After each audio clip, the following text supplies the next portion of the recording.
Picture the most magnificent building on earth. Now fill it with the smell of 3,000 people who haven't washed their bodies in a month. Add the particular rot of 500 chamber pots emptied each morning into courtyards that drain nowhere useful. Add the horses, not stabled at safe distance but directly beneath the north wing, their dung composting in warm mountains below the apartments where duchesses arrange their hair. Add the dogs, dozens of them, hunting hounds kept in kennels so close to the royal corridor that on still nights you can hear them scratching. Add 800 candles burning simultaneously in rooms sealed against the winter cold, consuming all the oxygen and replacing it with hot wax and the collective exhalations of a court that considers open windows a sign of poor breeding. Add, underneath everything else, the swamp. Because Versailles was built on a swamp, Louis XIV drained it, or tried to.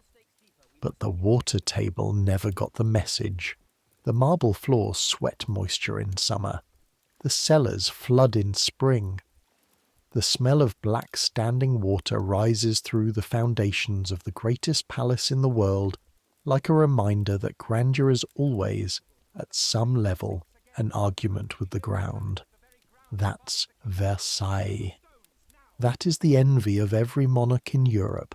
That is the building that launched 1,000 imitations, Schönbrunn and Nymphenburg and Peterhof, all of them trying to capture whatever it was that made Versailles feel like power made solid. All of them missing the point, which is that Versailles didn't smell like power. It smelled like controlled desperation. It smelled like 4,000 people working very hard to pretend that certain fundamental biological realities simply did not apply to them. And somewhere inside this building, in a set of apartments reached by a private staircase that most people at Versailles don't know exists, a woman is about to take a bath. You are going to help. I make these history sleep stories, and I genuinely have no idea whether you're drifting off to this or whether you're lying awake at 3 a.m. suddenly invested in what an 18th century royal mistress actually smelled like, and whether a bath was warm and who held the towel. Either way, subscribe if you want. Get comfortable. The answer's complicated, and it tells you more about power and the human body and the strange theatre of French absolutism than almost anything else about this period. Here we go, your eyes open before the candle does. That's how you know you've truly become part of this place. The rhythms of Versailles have colonized your body so completely that you wake at 5 o'clock in the morning without needing anyone to shake you, without needing a clock, without needing anything except the particular quality of darkness that precedes a December dawn at 49 degrees north latitude, a darkness so complete and so absolute that for a half second you can't remember if you have eyes at all. Then the smell hits you, and you remember exactly where you are. It comes in layers, always in layers, no matter how many weeks you've been here, no matter how many times you've told yourself you've stopped noticing. The first layer is the one directly beneath your nose. The coarse linen of the pillow, stiff with the cold and smelling of the lavender water you use for the washing. Because lavender is the smell of cleanliness here, the smell of effort, the smell of someone who is trying. Beneath that, the wool blanket, slightly damp from your own body heat condensing against the chill of the air. And beneath that, the specific smell of this small room. The attic room, 3 flights up from the apartments of Madame, through a door that only opens from one side. Past a landing where the servants of 3 other apartments also sleep in similar small rooms with similar thin blankets and similar heavy smells. The smell of the room is people, warm bodies in a cold space. The smell of the girl who sleeps 2 feet to your left, Victoire, who is 17 and grew up in Rouen and arrived at Versailles 4 months before you did, who smells of something slightly sweet and slightly sour, the smell of a young woman whose hair hasn't been washed since last Tuesday, and whose shoes are never fully dry, the smell of Céleste, 32, who sleeps on the other side of Victoire and snores in a register so low it's almost peaceful, who smells of the particular tallow candles she uses because she can't afford the good ones. You have been at Versailles for 6 weeks. Your name is Margaret Collet, and you are 18 years old, and you came from Lyon with a letter of introduction from your mother's cousin, who knew someone who worked in the household of the Marquise de Pompadour, and that chain of knowledge was fragile enough to break at any link and somehow didn't. And now here you are, third femme de chambre to the most important woman in France who is not the queen, and some mornings you still cannot entirely believe this is real. Your job is to help her wash. That is, stripped of all ceremony and protocol and the elaborate etiquette that surrounds every action performed in this building, the essential fact of your existence here. You help the most powerful royal mistress in Europe with her toilet, her morning ablutions, the complex, time-consuming, politically loaded process of making her body presentable to a king. You had not understood before you arrived exactly what that would involve. You understand now. You push the blanket back and the cold hits you like something physical, like a wall. December in Versailles is not like December in Lyon. In Lyon the cold is a presence that exists outside the buildings. Here it exists inside them. The palace is so vast, the ceilings so high, the rooms so numerous, and the fireplaces so unevenly distributed that warmth is a privilege that operates on strict hierarchical lines. The king's rooms are warm. Madame's apartments are warm because the king visits them, and the king expects warmth. The rooms of the higher-ranked ladies are acceptably heated. The rooms of femmes de chambre in attic floors are cold in the way that honest, unglamorous cold is cold, entirely without apology. Your feet hit the floor, and the floor is stone, and the stone is the temperature of something that has been sitting in shadow for 6 months. You dress quickly because there is no alternative to dressing quickly.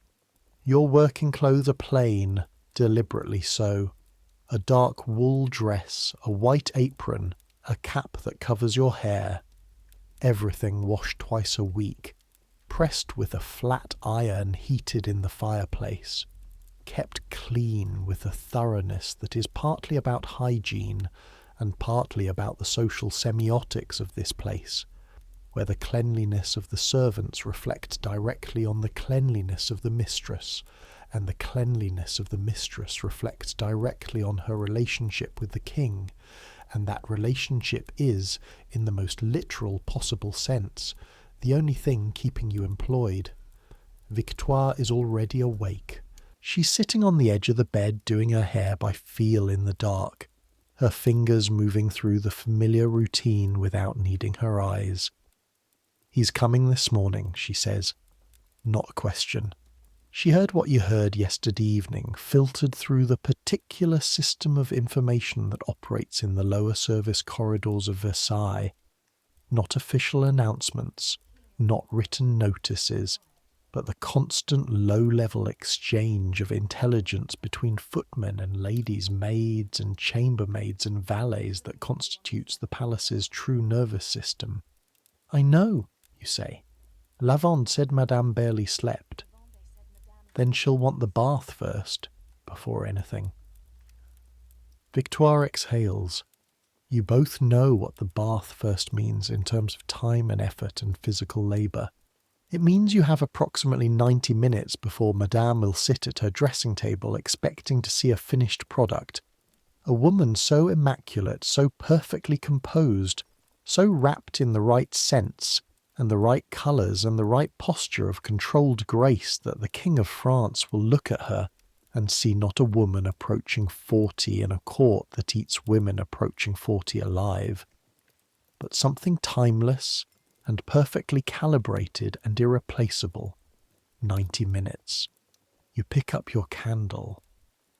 The corridor outside your room is a servant corridor, which means it is nothing like the corridors that visitors to Versailles see and write about in their letters home.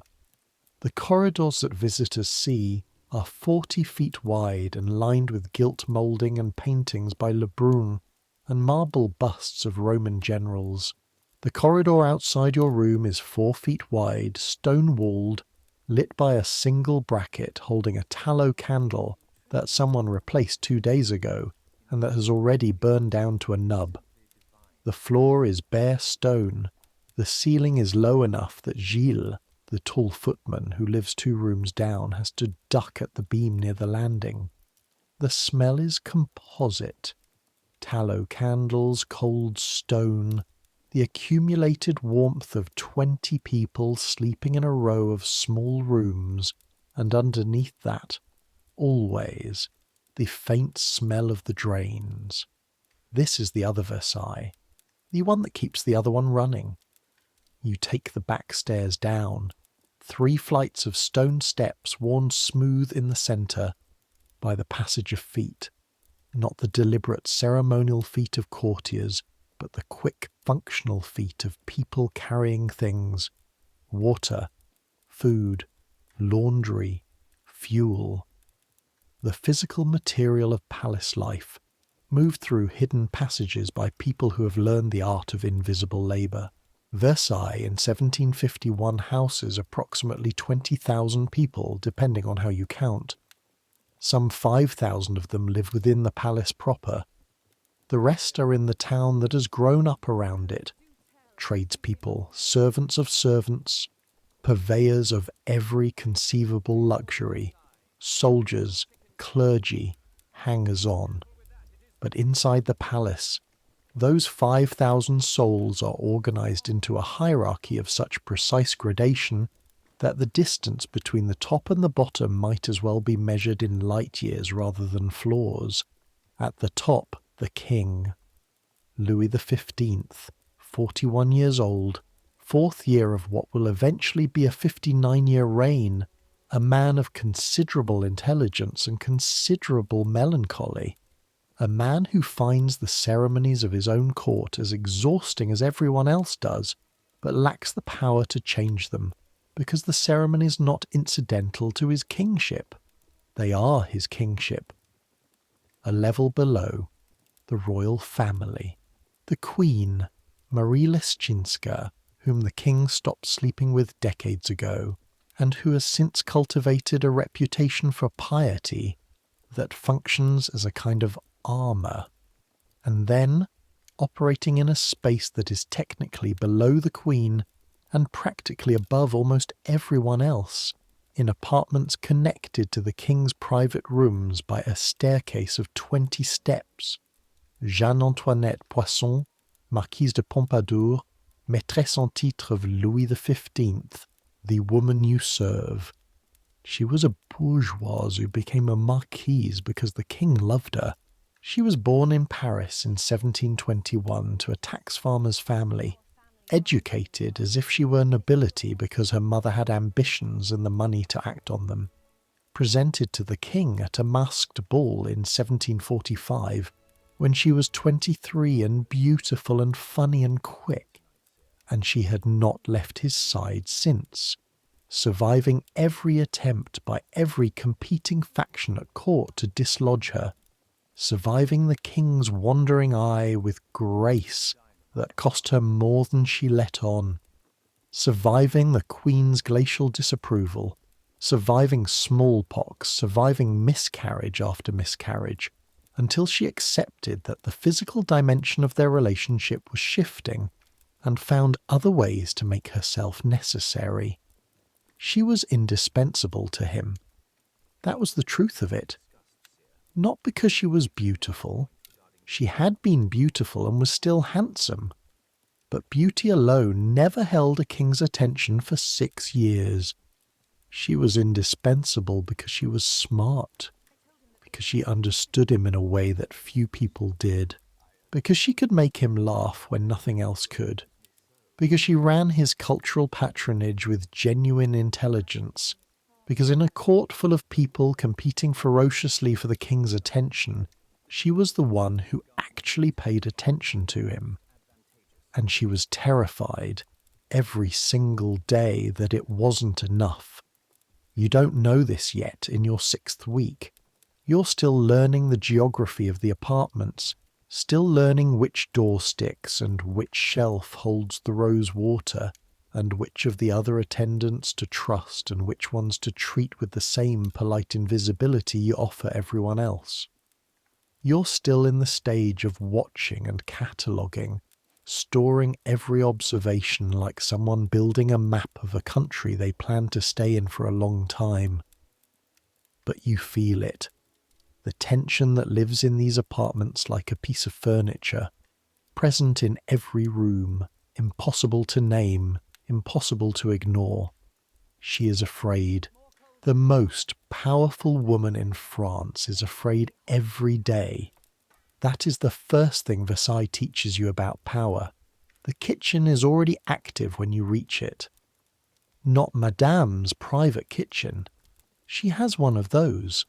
A small room off the back of her apartments where her private chef prepares her meals away from the vast machinery of the palace kitchens. But the service kitchen on the ground floor where the servants' provisions are prepared, and where, at 5 a.m, a woman named Hortense is already awake and already not in a good mood. Hortense runs the logistics of the water system for Madame's apartments. This is her specific function, and she performs it with the grim competence of someone who has been doing an unreasonable job for too long and has made peace with the unreasonableness. Water does not come to Versailles through pipes. This is the essential physical fact that governs everything about hygiene in this building, and it is worth sitting with for a moment, because it's easy to hear Versailles and picture something seamlessly luxurious, something where you turn a handle and warm water flows, where cleanliness is a given, rather than a daily logistical achievement. But Versailles was built in the 1660s and 1680s, and while Louis XIV's engineers performed extraordinary feats of hydraulic engineering to bring water to the gardens, the fountains, the Grand Canal, the Cascade, the technology of the time did not extend to plumbing the apartments with running water. The king had a bath, a single, extraordinary gilded bath in his private apartments, drawn by a team of footmen, a ceremony in itself. The royal family had access to copper tubs that were filled by hand. Everyone else made do. Making do in 1751 means hortense. It means a team of 6 water carriers who work exclusively for Madame's household. It means copper vessels of various sizes, the large ones holding perhaps 20 litres, the medium ones holding 12, the small ones holding 6, carried from the basement cisterns to the service kitchen to be heated, then carried from the service kitchen up the back stairs to the bathroom, a journey of 2 flights and approximately 40 metres of corridor, repeated until the tub contains enough water for a bath. You have helped carry water 4 times. Your arms still remember it. 20 litres of water weighs 20 kilograms. The copper vessel itself adds another 4 kilograms. The handle cuts into your palm through the cloth you wrap around it. Your shoulder aches by the 3rd trip in a way that clarifies the word ache considerably. Not the vague discomfort of tiredness, but a specific, localized complaint from a set of muscles that were not designed for this particular task and are not reconciling themselves to it gracefully. Today the bath will be warm because she asked for it last night, and a warm bath requires more heated water than a cool one, and more heated water requires more trips, and more trips require more time, which is why you are awake at 5 o'clock in December, pressing your face over a basin to splash yourself alert while Hortense begins moving copper pots with the methodical efficiency of someone assembling an engine. "How many?" you ask. "8 large, 4 medium," she says without looking up. She wants lavender water in the tub, the good lavender water, cabinet on the left. You find the cabinet. The lavender water is in green glass bottles, 6 of them, and the smell when you unstop one is extraordinary. Dense and sharp and clean, the smell of the south of France, of fields you've never seen but can somehow imagine perfectly in this cold, dark kitchen in this cold, dark morning. You restop it and set it with the other bottles. The water carriers arrive at 5:10. 3 men hired from the town who do this work every morning with the philosophical acceptance of people who have long since stopped finding their employment picturesque. Their names are Jean, the older one, and the other 2 you know only as Big Paul and the quiet one, because the quiet one has never, in your 6 weeks of working alongside him, said a single word that you've heard. They fill the large copper pots from the cistern tap and hoist them to the fire. The kitchen has 2 large hearths, and both are already burning because Hortense banked them before she went to sleep last night. The water takes 20 minutes to heat properly. You use the 20 minutes to go upstairs to the apartments and begin the first stage of preparation. Madame's bathroom, and the word bathroom requires some adjustment from its modern meaning, is a room approximately 5 meters by 4 meters off the back corridor of her private apartments. The floor is black and white marble. The walls are panelled in pale grey boiserie with gold accents. There's a fireplace currently unlit, and a deep copper tub mounted on a wooden frame currently empty. There are shelves holding linens, towels of graduated sizes, robes, washcloths, and a dressing table pushed against one wall with a mirror and a collection of small bottles and boxes arranged on its surface. The room is cold. This is the first problem. You light the fire, a task requiring kindling and patience and a flint that sticks, and position the fire screen and begin the mental calculation of how long it will take to raise the temperature of the room to something acceptable, which is not the same thing as warm, but is at least the thing that means a naked woman standing in a copper tub will not begin shivering in a way that defeats the entire purpose. 20 minutes for the water to heat. Another 20 minutes of carrying. The fire will take 30 minutes to do its real work. The bath can be ready by 6:15 if nothing goes wrong. Nothing, in your experience of Versailles, goes exactly right. But sometimes it goes acceptably wrong, which amounts to the same thing. You begin laying out the linen. Towels first, warming on the rack nearest the fire. Then the robe. Silk brocade on the outside, soft wool on the inside, heavy enough to hold heat, expensive enough that you handle it with the same care you'd give an object belonging to a museum. Then the smaller items, the washcloths in 2 grades, the coarser ones for the first washing and the softer ones for the face. The sponge, natural, purchased from a merchant in Marseille at a cost that still startles you when you remember it. The pumice stone for the feet, the nail brush, then the bottles. This part is the part that is most purely Versailles, the part that tells you more about this court than any history book could. Soap. There is soap, good soap, made with olive oil and ash lye, perfumed with benzoin resin, purchased from Grèce, where the best soap in France is made. But the soap is not the primary tool of cleanliness here, not in the way it would become in later centuries.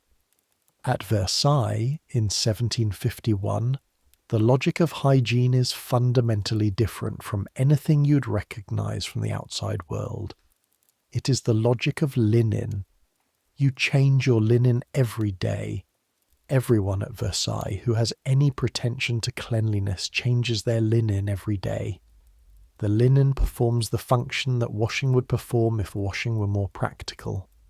The clean white shirt against your skin absorbs the sweat and oil of the day.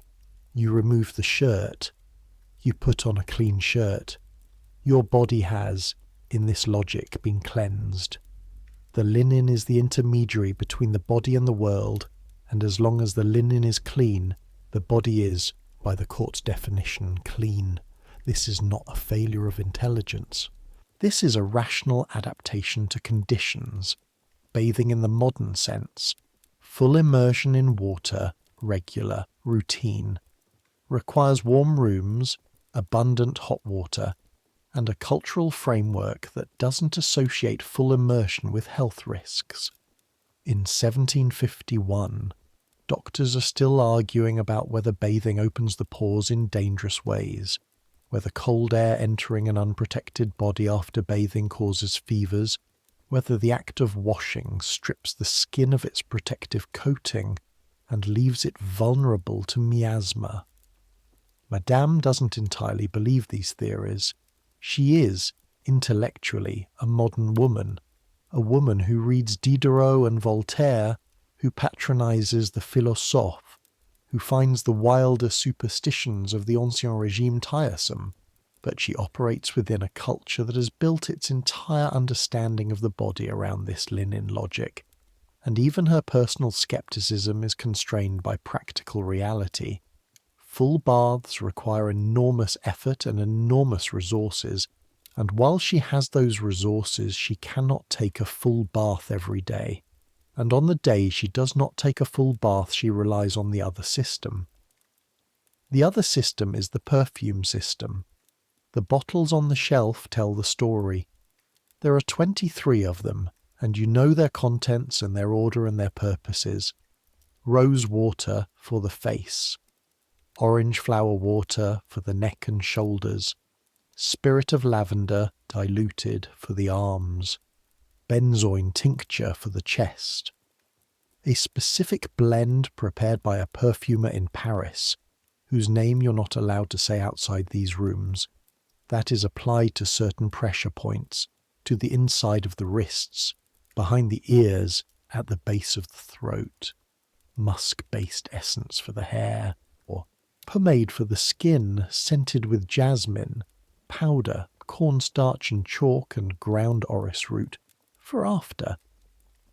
Taken together, this system produces a woman who smells extraordinary, layered and complex and effortlessly refined. It also, in the summer months when the palace is at its most populated and least ventilated, produces a layer of scented material over a substrate of real human skin that has not been in contact with water in 3 or 4 days, and the interaction of those two things is its own olfactory experience, not unpleasant exactly, but very specific. The smell of a human body at work underneath a garden. In winter it's better. The cold suppresses the body. People sweat less. The perfume sits cleaner on a cool skin. In winter the system works almost perfectly, and Madame's apartments smell on their best days like a very expensive room full of flowers, and on their ordinary days like a room that has been very recently inhabited by someone exceptional. The full bath, when it happens, is therefore an event. Not daily hygiene, but a luxury ritual, scheduled like a concert, planned for, prepared for, done carefully and done well, its benefits extending across several days of refreshed skin and renewed scent that the normal system can maintain. He is coming today. She wants the bath. You hear Victoire on the back stairs, her footsteps identifiable by the particular rhythm she has, the slight hesitation on the 4th step where the stone is uneven. Behind her, the heavier tread of Jean with the first copper pot. The water is ready. You open the door. The pot that Jean sets down near the tub weighs 24 kilograms in total. You know this because you asked. Your first week, and he told you with a kind of weary pride that he's been carrying things of this weight for 15 years, and his back knows every kilometre of it. The copper is hot to the touch, even through his leather mitts. The steam rises from the small gap at the top where the lid fits imperfectly, and the smell that comes with the steam is the smell of heated metal and heated water, and the faint mineral note of Versailles' water supply, drawn from the Seine river system and stored in underground cisterns, and not, it must be said, among the cleanest water in France. Jean lifts the pot and pours. The water hits the copper tub, and the sound is the most satisfying sound in this entire building at this hour, a deep, liquid, resonant rush that means the first stage is done.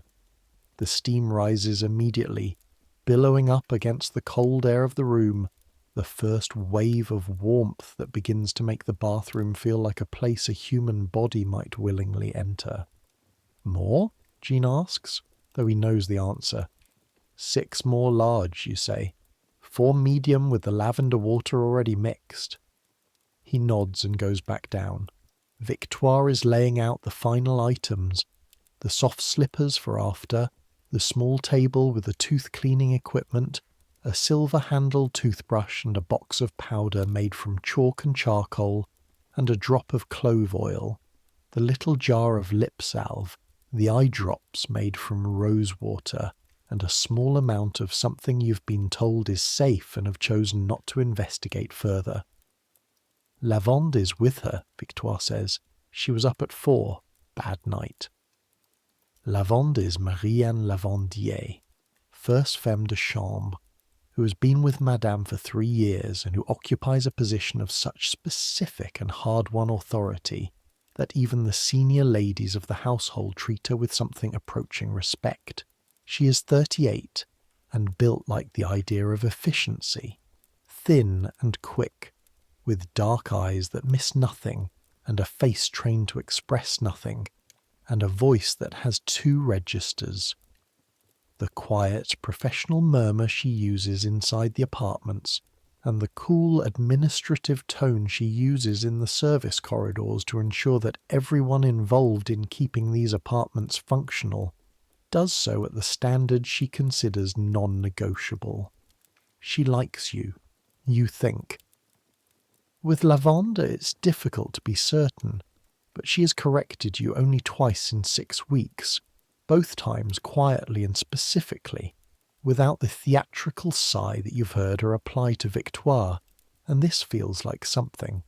The 6th pot goes in, and the 7th, and the water level rises in the tub, and the room fills with steam, and the fire is doing its work now. The temperature in the bathroom measurably warmer than the corridor, and you dip your elbow into the tub the way you were shown to, the way a nurse tests a baby's bath, and the temperature is right. Warm without being scalding. The warmth that says this will be pleasant and not medicinal. At 20 minutes past 6, Lavende appears in the bathroom doorway. She's ready, she says. Victoire, stay by the door. Marguerite, you're in here. You stand where you've been placed, near the tub, a little to the left, holding the large warming towel. The apartments, when you move through them to collect Madame, are already beginning their morning transformation. The curtains have been drawn back in the main salon, not fully, because the morning light in December comes slanted and thin, and the room looks better with the degree of atmospheric dimness. And the fire there is burning well, and the smell of the salon is already its daytime smell, all beeswax polish and cold perfume, and the faint sweetness of the fresh flowers that are replaced every 48 hours regardless of season, regardless of cost, because Madame likes flowers. She is in her private bedroom, sitting at the edge of the bed, wearing a robe of heavy ivory silk, and this is the only moment of the day when you see something close to the unperformed version of her.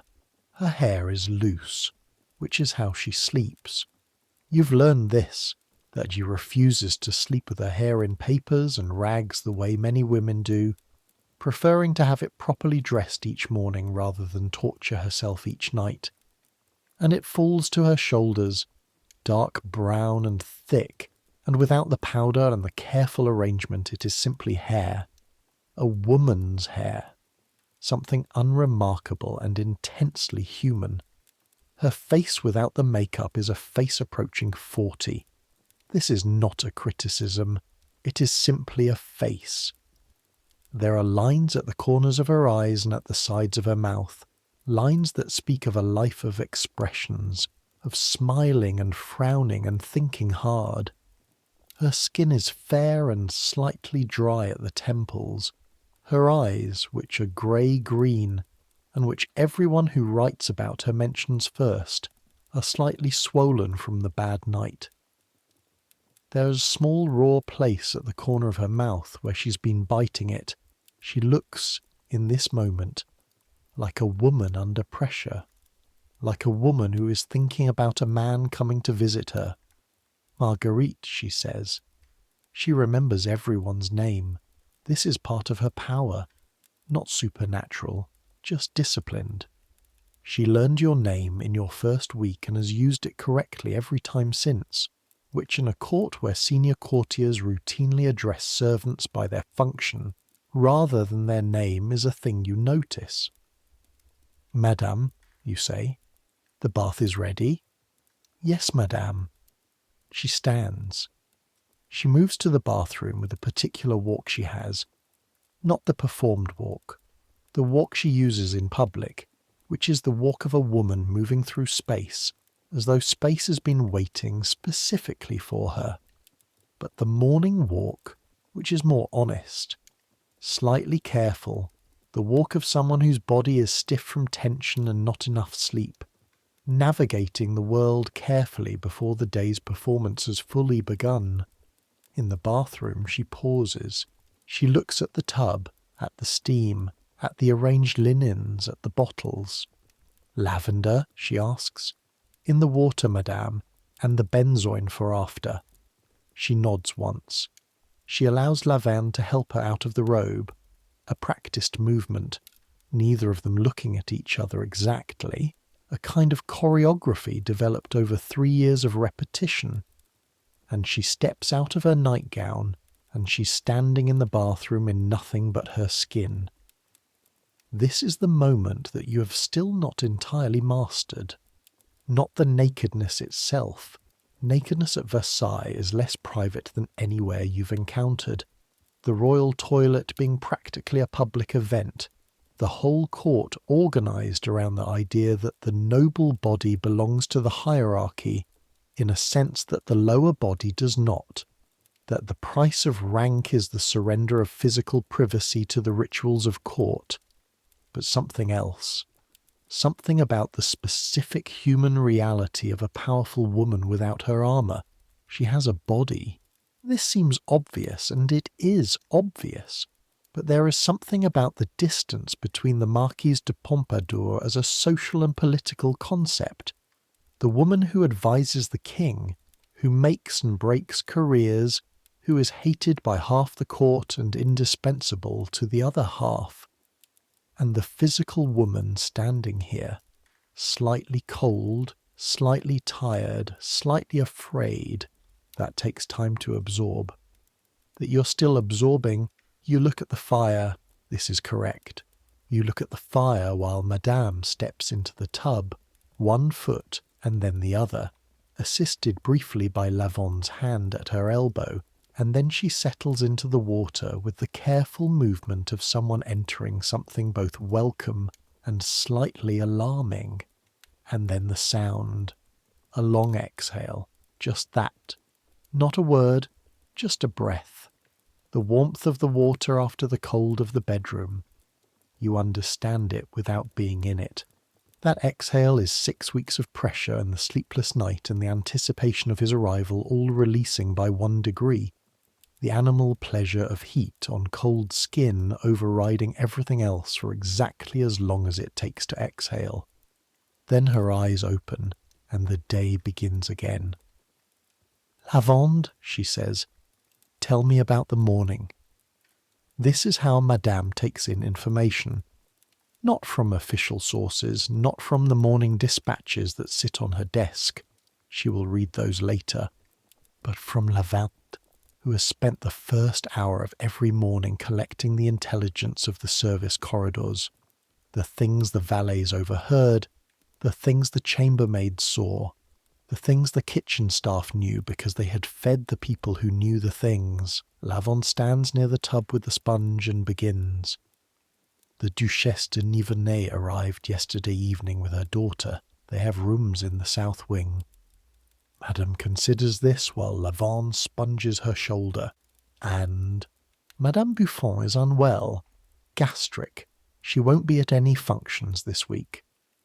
Convenient for her. The Minister of Finance sent a note that arrived very late. I placed it on the desk.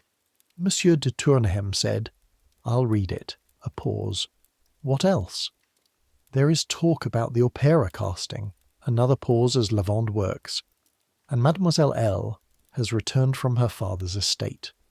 A silence. Not long. 2 seconds, maybe 3. But a specific silence, the kind that contains a great deal of controlled feeling. Has she? Yesterday afternoon. Mademoiselle L. You don't know the name. You've been here 6 weeks and there are still names that pass over your head like birds, gone before you can identify them. But you know the quality of the silence that name produced, and you file it. You're becoming a specialist in silences. Versailles is full of things that are said in silences. Your job during the bath is to maintain the temperature.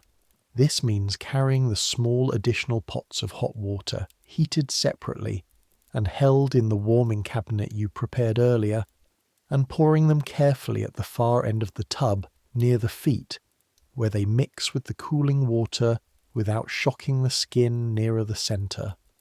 You do this twice during the bath, which lasts approximately 30 minutes. Each time you pour, you watch the steam rise fresh, and you see the slight shift of Madame's expression, the small pleasure, and you do the thing you have learned in 6 weeks to do. You make yourself invisible. Not invisible in the sense of not being present. Invisible in the sense of being present with so little friction, so little imposition on the space that your presence registers as something natural, like warm water or good light. This is the skill. This is what you are actually learning here. Not how to pour water. That took 20 minutes to learn. What you are learning is how to inhabit space in the service of someone else without diminishing yourself in any way that matters, while offering no threat to their concentration, or their comfort, or their carefully maintained inner world. Lavender has been learning this for 3 years, and has not yet perfected it. Victoire, who is clever and funny and means well, has not learned it at all. She vibrates with her own personality in a way that Madame notices, that sometimes makes her smile and sometimes makes her tired. You're learning it faster than either of them. You don't know why. It may be something about Lion, about growing up in a house where things were not said rather than said, where learning the temperature of a room before entering it was a survival skill. Whatever the reason, you feel it happening. The quiet professional self-erasure that is, paradoxically, the way you become indispensable. The bath ends with the hair wash. This is a separate ritual, requiring separate equipment. A tilting mechanism that allows Madame to lean back. A pitcher of clean water kept warm in the final pot. The special soap made from honey and egg white, and something that smells faintly of verbena that the Parisian soap maker delivers every 2 months in small sealed jars.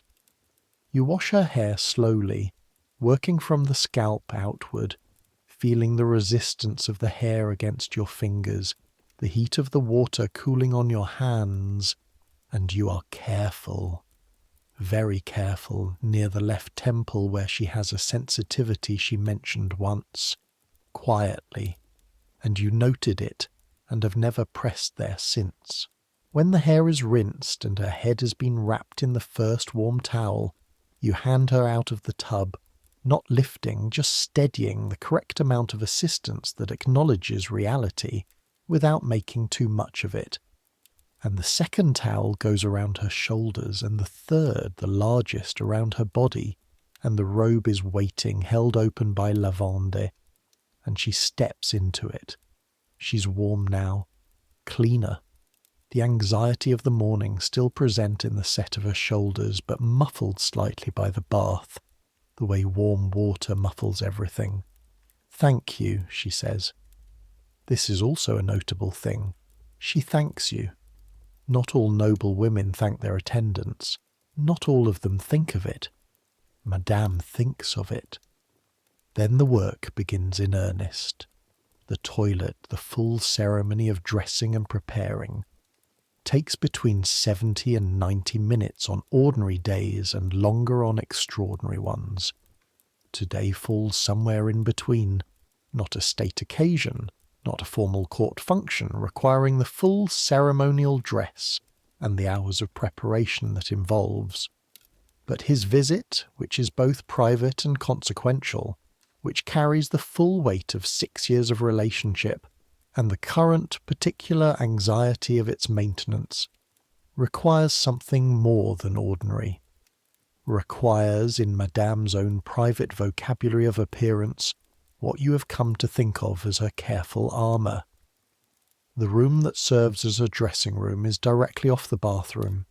It is, if you pause to look at it without the pressure of the work, a beautiful room. The walls are covered in pale yellow silk embroidered with small white flowers. The dressing table is a piece of furniture that would be, in any other context, a work of art. Walnut inlaid with lighter wood, the surface covered with the silver-backed implements of the toilet, mirror, brushes, combs, all engraved with the same monogram, commissioned together, a set. The chair in front of it is upholstered in the same yellow silk as the walls, as if the room was designed specifically to be the background against which this woman prepared herself, which it was. Everything in Madame's apartments was designed specifically around the premise of Madame. Her hair is combed out in the warm towel first, and then the towel removed, and then the hair dried. You and Victoire on either side working in mirror image, each holding a section, moving slowly from the roots outward, and then the first application of heat from the warming irons, carefully, your hands checking the temperature of the iron against your own forearm before it goes anywhere near her. Because a bad curl is repairable, but a burn on her neck is not. Not without leaving something, not without that particular mark of damage that in this court would be read as a specific kind of message about what happens in these rooms. You know what everyone at Versailles thinks happens in these rooms. You know the reality, which is more complicated, which is the reality of any relationship of 6 years. Affection real but changed. Intimacy present but shifted. Two people who know each other well enough to have worn away some of the first brightness and found, underneath it, something that might be more durable or might simply be habit, and are not always certain which. You know this because you are in these rooms. You hear the silences, you see the small signals. You know that what happens in this apartment is not simply what the court imagines, not pure carnality, not pure political calculation, but something human and imperfect and harder to categorize. The hair takes 35 minutes. This seems like a long time. It is a long time. But her hair is her primary asset in the absence of youth. Thick, dark, capable of being arranged into shapes of real beauty, capable of framing her face in ways that emphasize the best things about it. The remarkable eyes, the high forehead, the quality she has when she looks directly at something of appearing to look at it with her whole mind engaged. good hair arrangement does not make her look younger. It makes her look interesting, which is better. You dress the left side while Victoire dresses the right, and Lavande watches and corrects, and Madame sits very still in the way she sits still during this operation. Not rigid, not tense, but concentrated, her eyes focused somewhere slightly beyond the mirror, her thoughts already elsewhere, already in the meetings and the negotiations and the careful social manoeuvring that constitute her professional day. The flowers in the salon, she says to no one in particular. Fresh this morning, Lavande says. The white ones near the window. Move them to the side table. He doesn't like them where they block the view. You note this. He has a preferred arrangement of the flowers in her salon. He's been coming to this apartment for 6 years, and he has preferences about the flowers.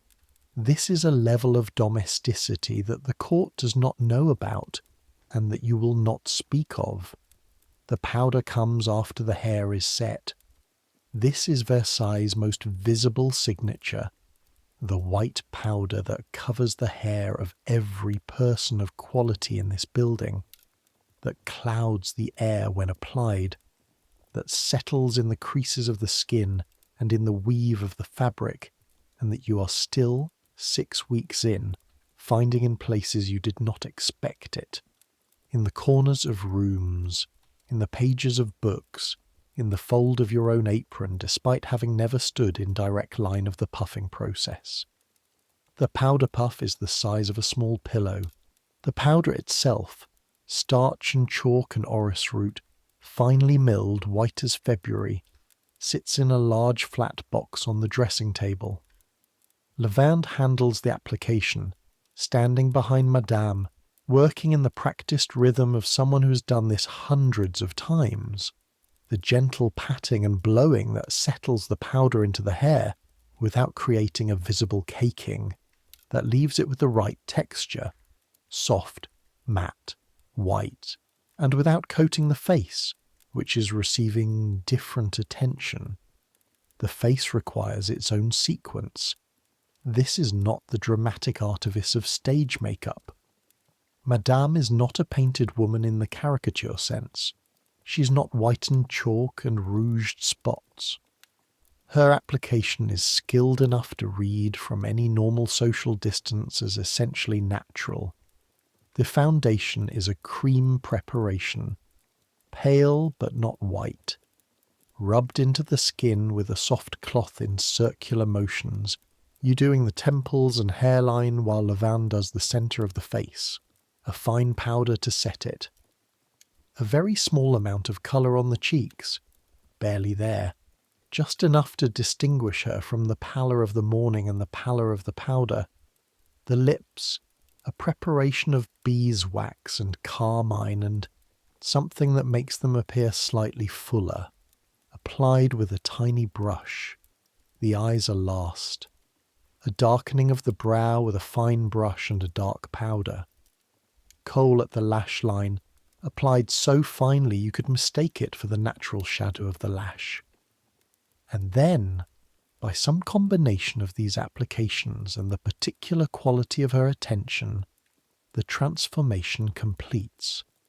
The woman in the mirror is no longer a woman who slept badly and bit the corner of her mouth and looked, for a moment in the bedroom, merely human. The woman in the mirror is the Marquise de Pompadour, maîtresse en titre of Louis XV, the most famous woman in Europe, and she looks exactly as much younger than her years as the situation requires, and exactly as comfortable in this beauty as a woman who was born to it rather than a woman who constructed it in 90 minutes with a team of 3. The dress comes last, or almost last. The underlayers come before the dress, and the underlayers are their own ceremony. The clean linen chemise, fresh this morning, the particular smell of linen that has been pressed with a hot iron, sharp and slightly sweet. The stays, which Lavande laces with the practised efficiency of someone lacing stays for 3 years. The hooped petticoat, not the enormous pannier hoops of formal court dress, but the smaller, more practical version she wears in her private apartments, widening the silhouette without making it impossible to move through normal-sized doorways, the quilted petticoat over that, the dress itself. Today's dress is a pale blue silk with cream embroidery at the hem and cuffs. You know this dress.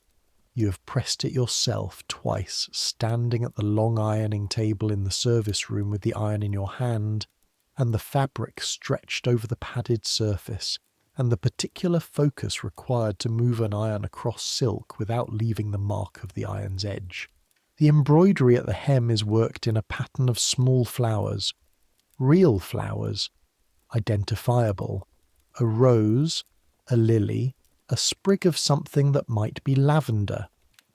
The person who designed the embroidery pattern either had a very specific brief or was expressing something personal about this particular woman and her particular tastes, and you find when you think about this that you don't know which.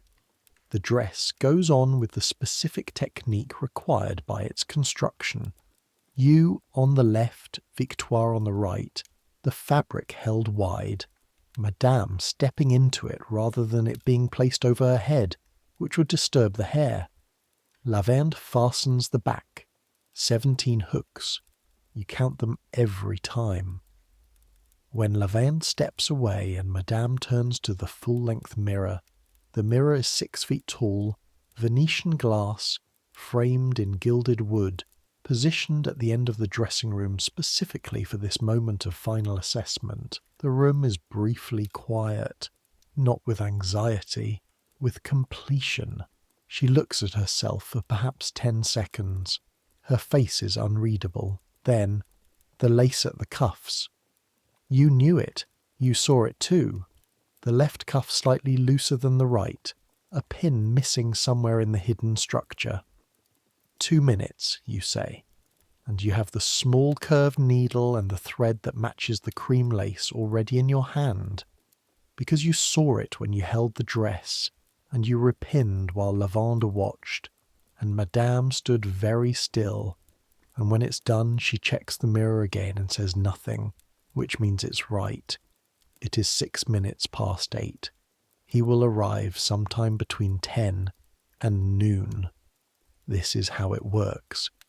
Not at a fixed hour, because fixed hours create expectations, and expectations create pressure, and the King of France is not supposed to create the impression that he arrives at a fixed hour anywhere, including the apartment of the woman he's been visiting every day for 6 years. He will come when he comes, and the apartment will be ready, and Madame will be ready, and the fiction that this is a spontaneous pleasure rather than a managed ceremony will be maintained by everyone involved. You have time. You begin the work of putting the morning back together, the bathroom to restore, the towels to collect, the small copper pots to remove, the floor to wipe where steam has condensed on the marble. This is your work now, the hour or so between the completion of the toilet and the beginning of whatever the morning holds. You do it with the same quiet efficiency that is becoming, you realize, your professional signature, and while you work you let your attention wander slightly, which is the only real freedom available to you in this building. You're thinking about water. You've been thinking about water since you arrived, in the way that something strange and fundamental will lodge in the mind and demand to be properly considered. The water system of Versailles is one of the stranger facts of life here. Stranger even than the etiquette, stranger than the politics, because it is the one thing that most directly illustrates the gap between the palace's image of itself and its physical reality. Versailles claims to be the most modern, the most magnificent, the most accomplished building in the world. And in many ways it is. It contains the largest hall in Europe, the Hall of Mirrors, 73 metres long, its 17 arched windows facing the garden, its corresponding 17 arched mirrors multiplying the light until the room seems to have no walls, only light and reflection. It contains art on every surface, the accumulated ambition of the most absolute monarchy in Europe converted directly into paint and marble and gold leaf. It contains a chapel that would be a great church anywhere else in France. It contains a theatre. It contains a library. It does not contain running water above the ground floor. This is not a small thing. This is the organising fact of daily life here. Every drop of water used for every human purpose in every private apartment in this building, for drinking, for cooking, for washing, for the flower vases and the horses and the laundry and the 100 other uses of water in a building housing 5,000 people, every drop is carried by hand, upstairs, through corridors, by men and women whose entire professional existence is the conveyance of water from source to use. At Versailles, water is a luxury, not because it is scarce. The Seine is 20 kilometres away, and the Eure feeds the reservoirs that supply the fountains, but because getting it to where it is needed requires labour, and labour requires organisation, and organisation requires the particular hierarchy of service that places different quantities and qualities of water at different points on the social spectrum. The king has hot baths in his gilded tub. The royal family has tubs that are filled with effort. The mistress has a copper tub heated to the right temperature, filled with lavender water. The ladies of the court have basins and jugs. The servants have the cold tap in the basement, if they get there before the morning rush. Everyone smells of something. The question is of what, and how deliberately, and at what cost. You empty the bathroom's final pot into the drain, a stone gutter running along the bathroom floor and out through the wall to a pipe that leads to the palace's drainage system, which leads eventually to the old marshes to the east, which are not exactly fresh air but are at least not immediately visible from any window that matters, and you stack the pots and carry them 2 at a time to the service stairs, and Jean is already there to take them. "Good bath?" he asks. "Good bath," you confirm. He nods as if this is a satisfactory summary of 24 kilograms of effort. In the small service room off the back corridor, you pour yourself a cup of water from the pitcher kept there and drink it quickly, standing. The water is room temperature and taste of the stone it's been sitting in, and it's the best thing you've had today. You refill the cup and drink again. This is something you have learned. Drink water when you can get to it.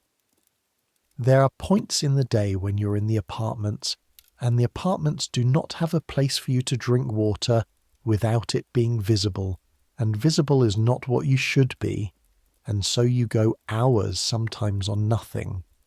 And the particular lightheadedness of 5 hours on your feet without anything is the kind of education that changes how you think about water. At Versailles, everyone is thirsty for something. You go back to the apartments. Madame is at her desk reading the minister's letter. Her profile in the morning light is composed, concentrated, the exterior performing precisely the function it was designed to perform, conveying intelligence and calm authority. While underneath, if you watch closely, if you've watched for 6 weeks the way you have, you can see the very small tells. The slight forward angle of the spine that means the content is concerning. The right hand flat on the desk, not holding anything, just resting there, which is what her right hand does when she's controlling an impulse. She reads for 20 minutes. Then she puts the letter down and writes 2 lines at the bottom of a sheet of paper and seals it with her personal wax and gives it to Lavande without a word, and Lavande gives it to the footman in the anteroom and the footman disappears. This is how things happen here. Not through speeches, not through confrontations, through letters. Through the careful positioning of information and influence and the controlled revelation and concealment of knowledge, all managed from this desk in this apartment by this woman who is the informal but entirely real centre of a web of influence that extends from the King's private council to the atelier of every artist in France who wants a commission. She is working. You know enough to stay out of the way of someone working. There is other work to do anyway. The salon needs its flowers repositioned as requested. The silver service on the dining table needs to be checked. He may take coffee, depending on his mood and the length of the visit, and the silver must be arranged correctly, the cups of the right size, the coffee kept warm over the spirit lamp, the small sugar bowl with its paired tongs. The cushions in the window seat need straightening. The second footman, stationed in the outer anteroom, needs to know the order of preference for who is admitted and who is told Madame is indisposed, a ranking that shifts frequently, and that you update in your mental register as names and situations change. Victoire, you notice, has been crying. Not from anything specific, or if specific, then something she hasn't told you. Just the brief evidence of it in the slight redness at the corner of her eyes, which she's tried to reduce with cold water, and has mostly succeeded. You don't ask. This is also something Versailles teaches you, when to ask and when to simply stand alongside, which is its own kind of asking. A question made of presence rather than words. She gives you a look that says she's fine. You give her a look back that says you heard her, and the matter is acknowledged and can rest there, between you without requiring more. You have made exactly one friend at Versailles. It is Victoire. The hours between the completion of the toilet and the King's arrival are the strangest hours of your day. The apartments are in that particular state of completed preparation that is also a kind of suspension. Everything ready, everything still, the stage set for the play that has not yet begun. Madame moves through them with a kind of controlled purposefulness that is also waiting, her attention divided between her desk work and some internal register that is tracking time, listening for the sound that means he is near, the particular pattern of movement in the outer rooms, the footman's signal, the shift in the atmosphere of the entire apartment that occurs when the King of France is 2 rooms away. You have witnessed it 3 times, the arrival. Each time it is the same pattern of sounds, the same shift in Madame's posture from working to receiving, the almost imperceptible alteration of her expression from concentration to the thing she does when she is expecting to be observed, which is not less authentic but is more performed, like switching from speaking normally to speaking in public, and each time the same moment. The door opens, and he is there, and for 1/2 second before the ritual greeting, you see them look at each other. The first time, you were not prepared for what that look contained. Not love exactly, or not only love, but recognition. Deep, complicated recognition. The look of 2 people who know each other entirely too well to be anything simple to each other, who have passed through whatever the beginning was and arrived somewhere more textured and more true, and who carry in that half-second look the entire history of what they have been and what they still are and what they are afraid of losing. Then the greeting, formal, because there are people watching, because there are always people watching at Versailles, and you do the thing you do.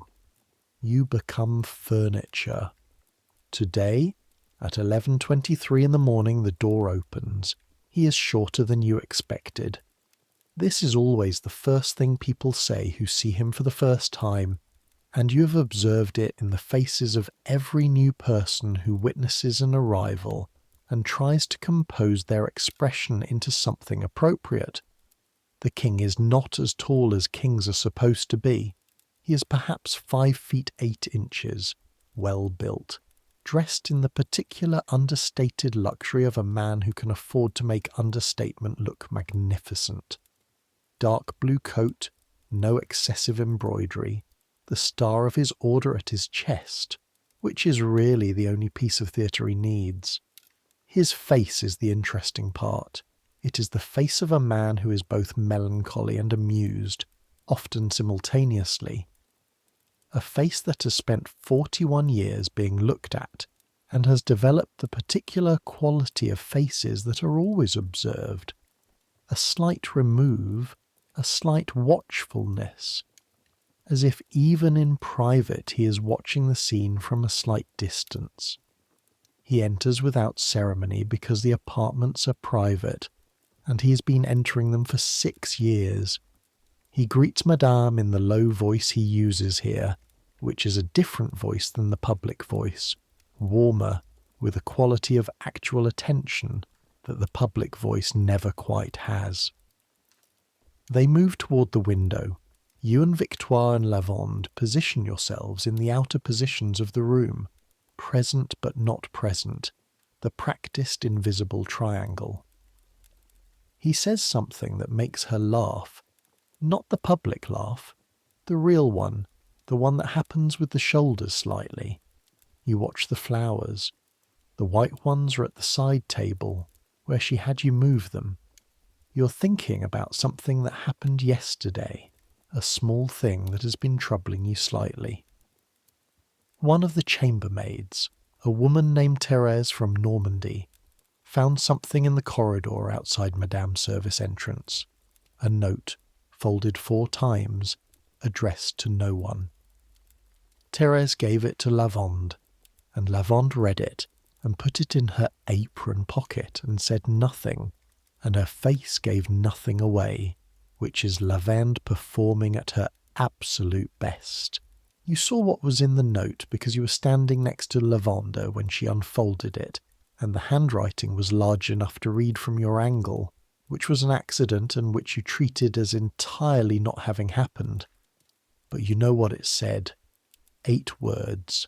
And the 8 words have been sitting in you since yesterday afternoon, still and slightly cold, like a stone at the bottom of a pond. They said, "Tell her to enjoy her position while it lasts." That's it. No signature. No elaboration. Just the threat, delivered with the confidence of someone who believes it, and wants someone to know they believe it. These things arrive periodically, you learn later. Notes, letters, little acts of malice, some of them signed and some of them not, delivered through the palace's extraordinary information system to remind Madame that her position is precisely as precarious as she knows it is, that the court is full of people watching for the first sign of the balance shifting, waiting to be on the right side when it does. The fact that you've been here 6 weeks and this is the first one you've witnessed probably means you are simply not positioned to see the others. You continue watching the flowers. He stays 2 hours.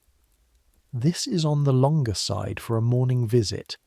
His time, unlike hers, is genuinely divided between the demands of government and personal choice. And 2 hours is a real allocation of real resource, and it means something. By the time the footman appears discreetly at the anteroom door, you have counted 6 times that he has laughed, and twice that she has reached out and touched his sleeve. The particular gesture, so brief it could almost be incidental, that means something is being communicated that cannot be said. When he leaves, she stands at the window and watches the courtyard below, where his carriage is already waiting. She watches until it moves. Then she turns away from the window and you see her face. It is the face after. The face that knows it went well this morning, that knows the balance is still approximately right, that knows she has another day or week or month of what she has, and that simultaneously knows this is all it is. Days, Weeks, months, each one worked for, each one not guaranteed, each one followed by another morning of weighing and worrying and preparing herself to be whatever he needs her to be that day. She is tired in a way that has nothing to do with last night's sleep. Marguerite, she says, Madame, have them prepare something warm and then come back. The right side of my hair came loose. You look.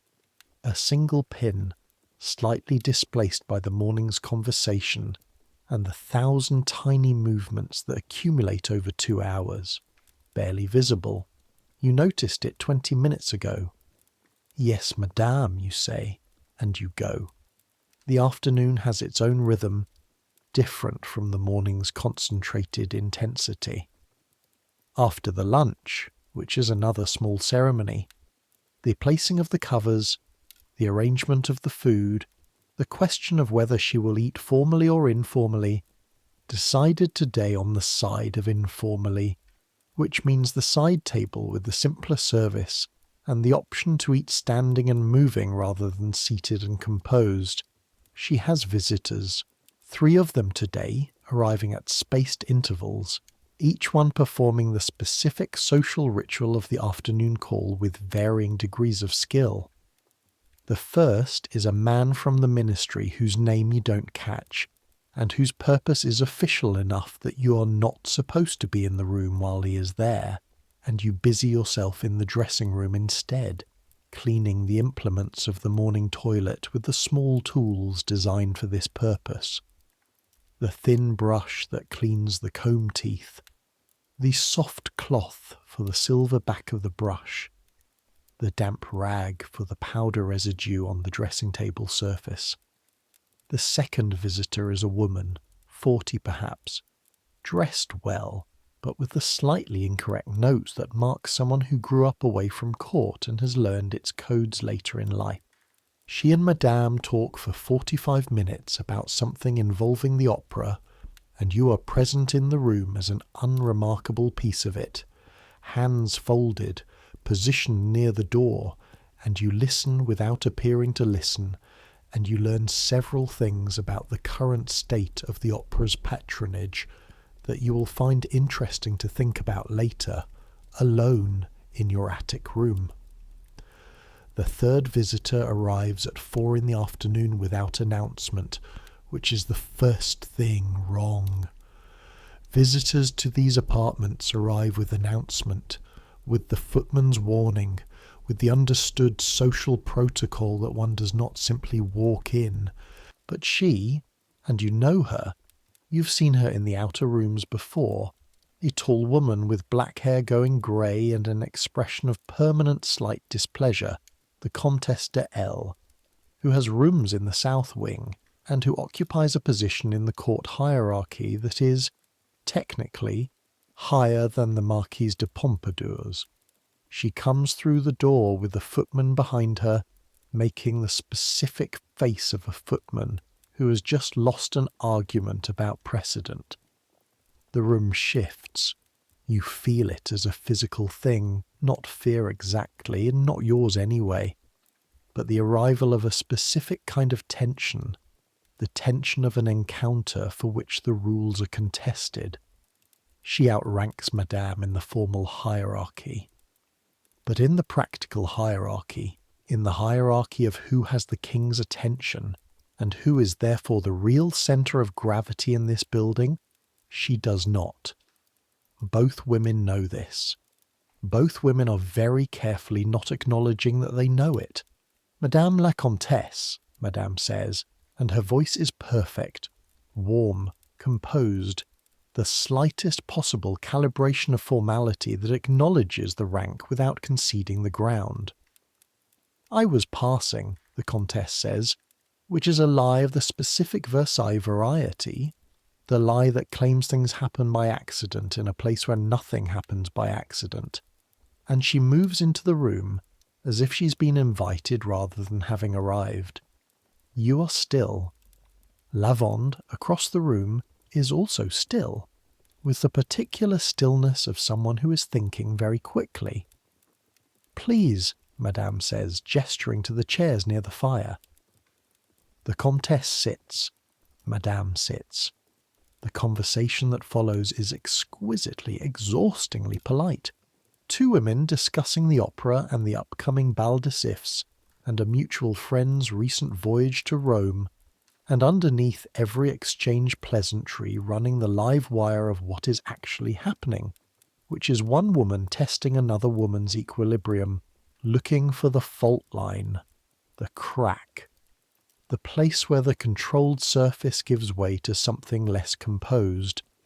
She doesn't find it.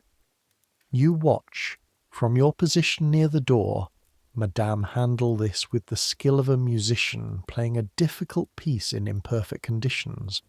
Not perfectly, not without effort, but without a note wrong where it counted.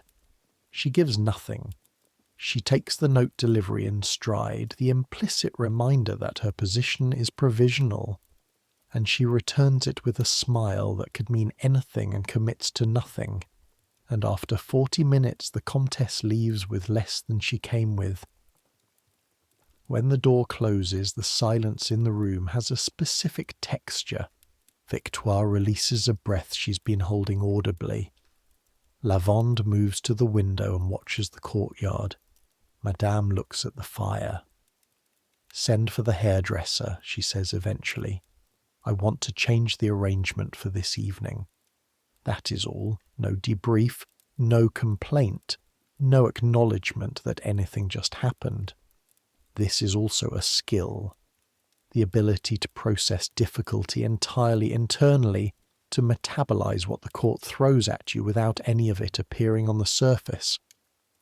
You note it and add it to your collection of things this woman is teaching you without intending to. The hairdresser arrives at 5. He's a small man named Monsieur Duval, who has been doing this for 15 years, and who brings with him a case of equipment: heated irons, pins, combs of graduated sizes, powders, ribbons, small jewelled pins for the final dressing, and who works with the absorbed concentration of an artist, which is what he is. He and Madame have developed, over the course of their professional relationship, a vocabulary of gesture and implication that allows them to achieve the desired result without needing to talk much, which is efficient and which Monsieur Duval clearly prefers. You assist when needed, holding pins, handing implements, managing the powder application, and watch the new arrangement take shape. She wants height tonight, she said, which Monsieur Duval heard and processed and is executing, building the structure of the hair upward in a way that adds 3 inches to her silhouette, and frames her face from below in a way that the morning's arrangement did not. It is better for evenings. The morning arrangement was for daylight and private rooms. This is for candlelight and a salon. While he works, and while Madame sits in the specific receptive stillness she adopts for the hairdresser, not as complete as for the bath, but a controlled passivity that allows the work to happen, your mind goes to the note again. Tell her to enjoy her position while it lasts. You think about what the bath means in this context. Not the bath as a hygiene procedure, not the bath as a luxury, but the bath as the essential morning act of preparation for a woman whose position in the world depends on her ability to maintain the king's affection, and whose position is being actively undermined by people with the means and the motivation to undermine it, and who faces that reality every single day with a combination of intelligence and discipline and controlled fear that you're only beginning to understand the dimensions of. She bathes because she must be immaculate, because any hint of carelessness, any weakening of the presentation, any morning when the scent is slightly off, or the skin slightly less tended, or the hair slightly less perfectly arranged, could be noted and reported and used. Because in the court of Versailles, the body of the royal mistress is not a private thing. It belongs in some sense to the court. It is scrutinized and assessed and gossiped about with the same thoroughness that the court applies to political affairs, because for these people it is a political affair. The bath with no running water, carried upstairs in 24-kilogram pots by men who've been doing it for 15 years, is not an inconvenience that Madame puts up with. It is a demonstration of what she is worth, what she will spend in labour and resources and organisational effort to maintain the standard that her position requires. And you are part of that demonstration. You and Victoire and Lavende and Hortense and Jean and Big Paul and the Quiet One, the invisible infrastructure of a woman's survival. By 6 o'clock the evening preparations are complete. The dress has been changed. She will eat privately tonight, so the evening dress is the more comfortable of the two options. Silk still, but lighter, the colour closer to rose than the morning's blue, and the difference in feel when you help her into it is immediately apparent. A slight relaxation of her shoulders when the lighter fabric settles onto her. The salon has been transformed by the lighting. This is something you have stopped taking for granted, though you haven't quite stopped noticing, the way Versailles changes in candlelight. The daytime palace is all reflected sunshine, marble and gold catching the light from outside and amplifying it, everything visible, everything assessed. The evening palace is something else.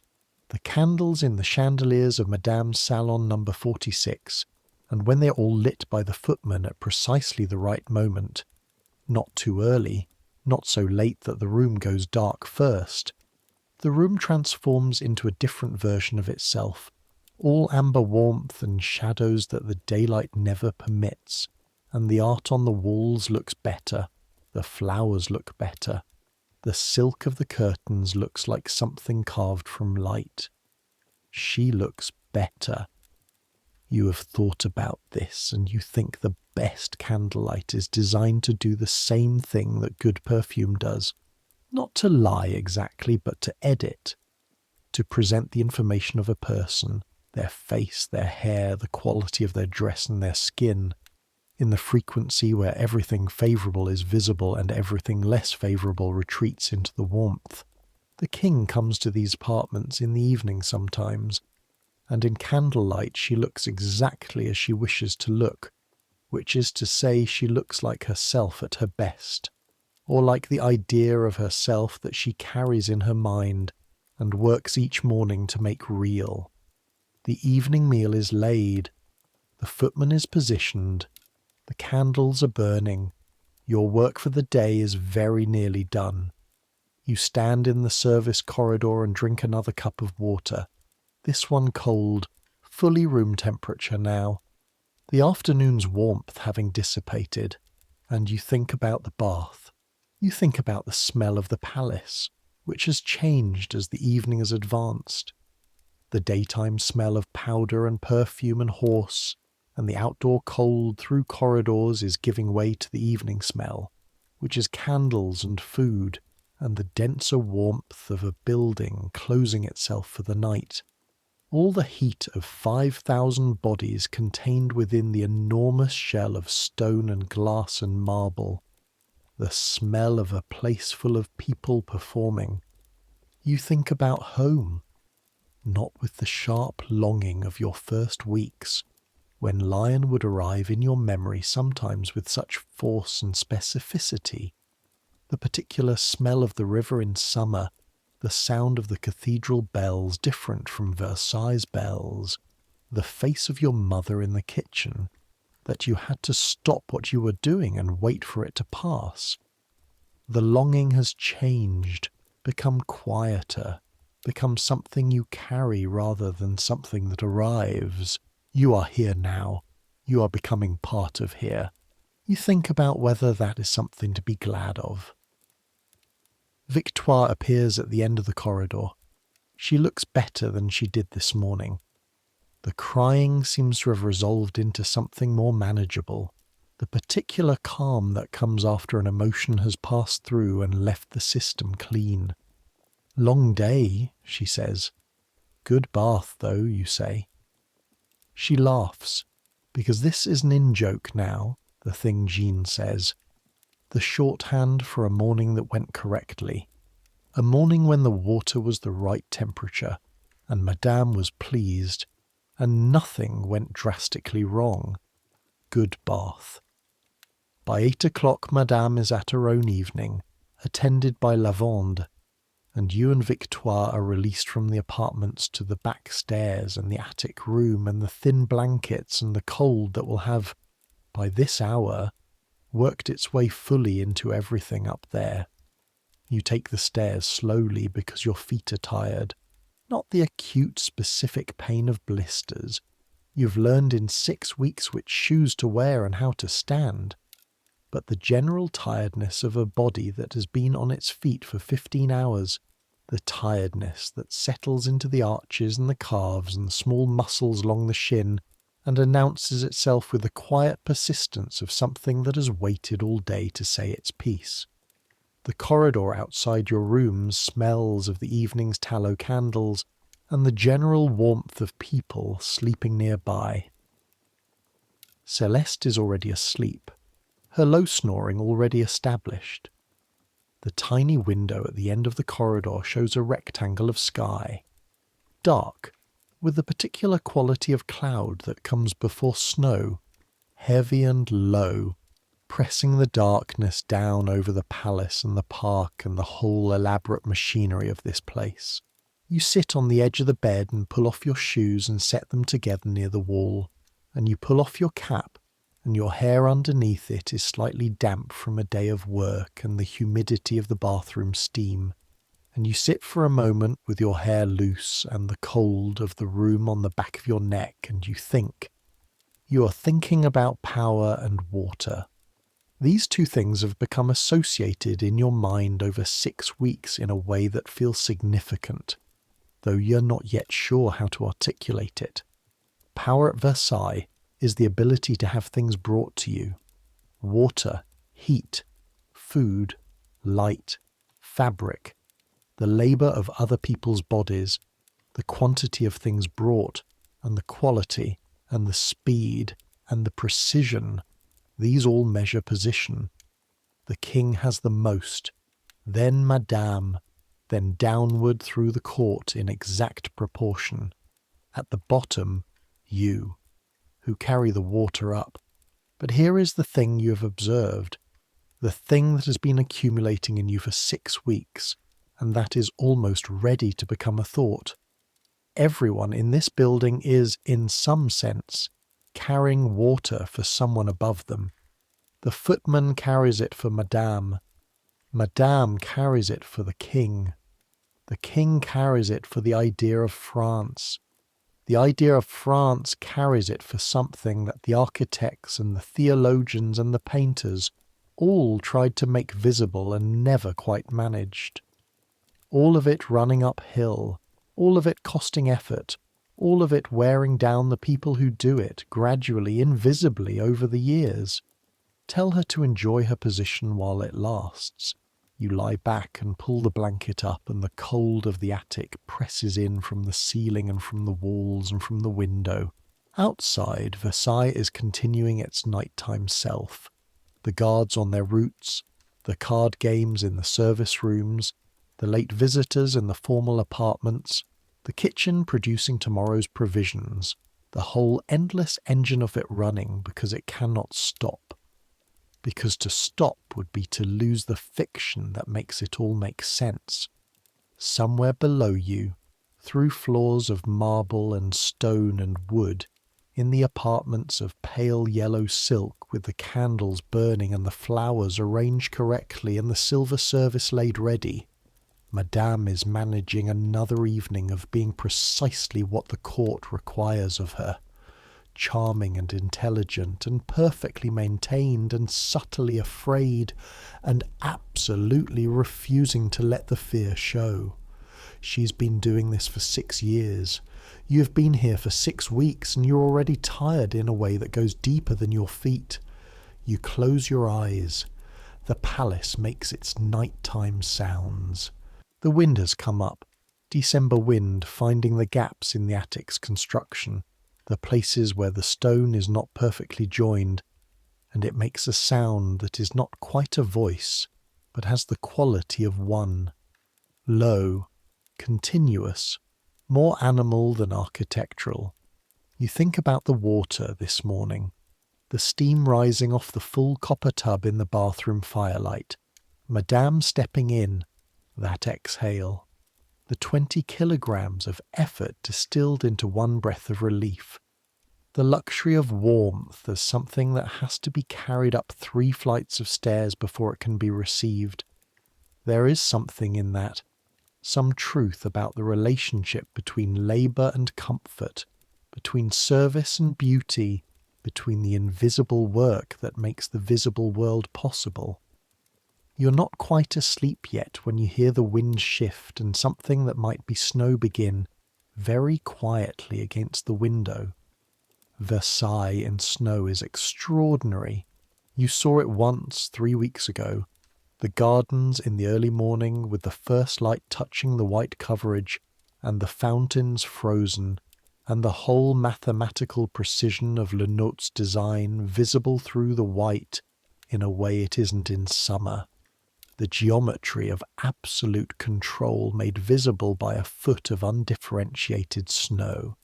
The ornamental beds and the parterres and the long perspectives all simplified to their essential form. A palace without edges, a garden that had stopped pretending and revealed what it was underneath all the artifice. You thought, it looks almost natural. Then you went inside because you had work to do. Tomorrow there will be another bath, another set of copper pots, another 90 minutes of the toilet, another careful construction of the woman the world needs to see. The note is still somewhere in Lavande's apron pocket, or perhaps she destroyed it. You don't know and will not ask, but you know what it said. 8 words. Tell her to enjoy her position while it lasts. You've decided somewhere in the course of today that you will stay, that Versailles is harder than Lyon and stranger than anything you imagined, and that the particular anxiety of working at the centre of something this precarious is not something you can simply acclimate to, that you will feel it every morning in the cold of the attic and every time a note arrives, and every time she looks out that window after the carriage has moved. But you will stay, because the alternative is to have seen only the outside of this building, and now you've seen inside, and inside is something that, for all its difficulty and its danger and its smell and its cold and its 24 kilograms of carried water, is extraordinary. Not magnificent, not the official kind of magnificent, not the gilt and the mirrors and the orchestrated ceremony, extraordinary in the sense of actually strange, actually unlike anything else, actually happening. The human machinery of the most ambitious court in Europe running in real time with real people and real fear and real love and real exhaustion. You are part of it. The thought settles into you alongside the warmth the blanket is finally beginning to hold. Sleep pulls at the edges, the wind against the window, the distant sound of the palace's nighttime life, muffled by distance and stone. A door somewhere, a voice too far away to resolve into words, the creak of the building adjusting to the cold, as buildings do, as anything under continuous pressure does. You breathe out, once. The same way she did this morning, stepping into the warm water. One breath, and the day releases by 1 degree. Not all the way, never all the way here, but enough. You think the water was warm. You think she was ready when he arrived. You think, good bath. And then you stop thinking, and the palace does what the palace always does. It continues without you, its 20,000 souls performing their evening rituals, its floors carrying the weight of absolute monarchy, its foundations sitting above the swamp that was never fully drained, its stones exhaling the cold of December, into corridors where women sleep in small rooms with thin blankets after 15 hours of invisible work. All of it still, all of it churning. You sleep. The days acquire a texture, not the texture of routine exactly, though there is routine. The 5 o'clock alarm, the cold corridor, the descent to the kitchen, the water, the bath on the days when the bath is scheduled, the toilet always, the particular rhythm of morning preparations that you have internalized so thoroughly that your body knows the sequence without requiring your conscious mind to direct it. But within the routine, every day has its own specific quality, its own combination of pressures and events and small human moments that make it distinct from every other day. And you have learned to read these qualities the way you've learned to read Madame's silences, not with certainty, but with the working knowledge of someone paying close attention. January comes cold and white. The snow you heard beginning in December arrived in earnest on the 23rd and stayed, and Versailles in January is a palace in a snow globe. The same building, the same ceremony, the same hierarchy, all of it rendered slightly surreal by the white silence of the gardens, the frozen fountains, the way the cold makes the candles in the formal apartments seem warmer by contrast. The morning bath routine intensifies in winter, not the frequency. Madame is practical about this, more practical than her public image suggests, and she does not demand the full ceremonial bath more than twice a week, relying on the sponge and cloth system on the days between. But the preparation each morning is longer, because the rooms take longer to warm, and the carrying of water is worse because the corridors are cold enough that the water begins cooling before it reaches the tub, and you and Victoire have developed a small, tactical innovation of wrapping the pots in coarse linen before carrying them, which helps by perhaps 3 minutes, which is not much, and is everything. You are stronger in January than you were in November. Your arms remember the weight of the copper pots differently now, not as an assault, but as a known quantity, something to be managed. The muscles along your forearms thickened slightly, the grip more certain. Hortense noticed it. She said nothing, which from Hortense counts as high praise. Lavande teaches you things without appearing to teach you. This is her method, the oblique instruction, the thing said once in passing that you understand is meant to be remembered permanently.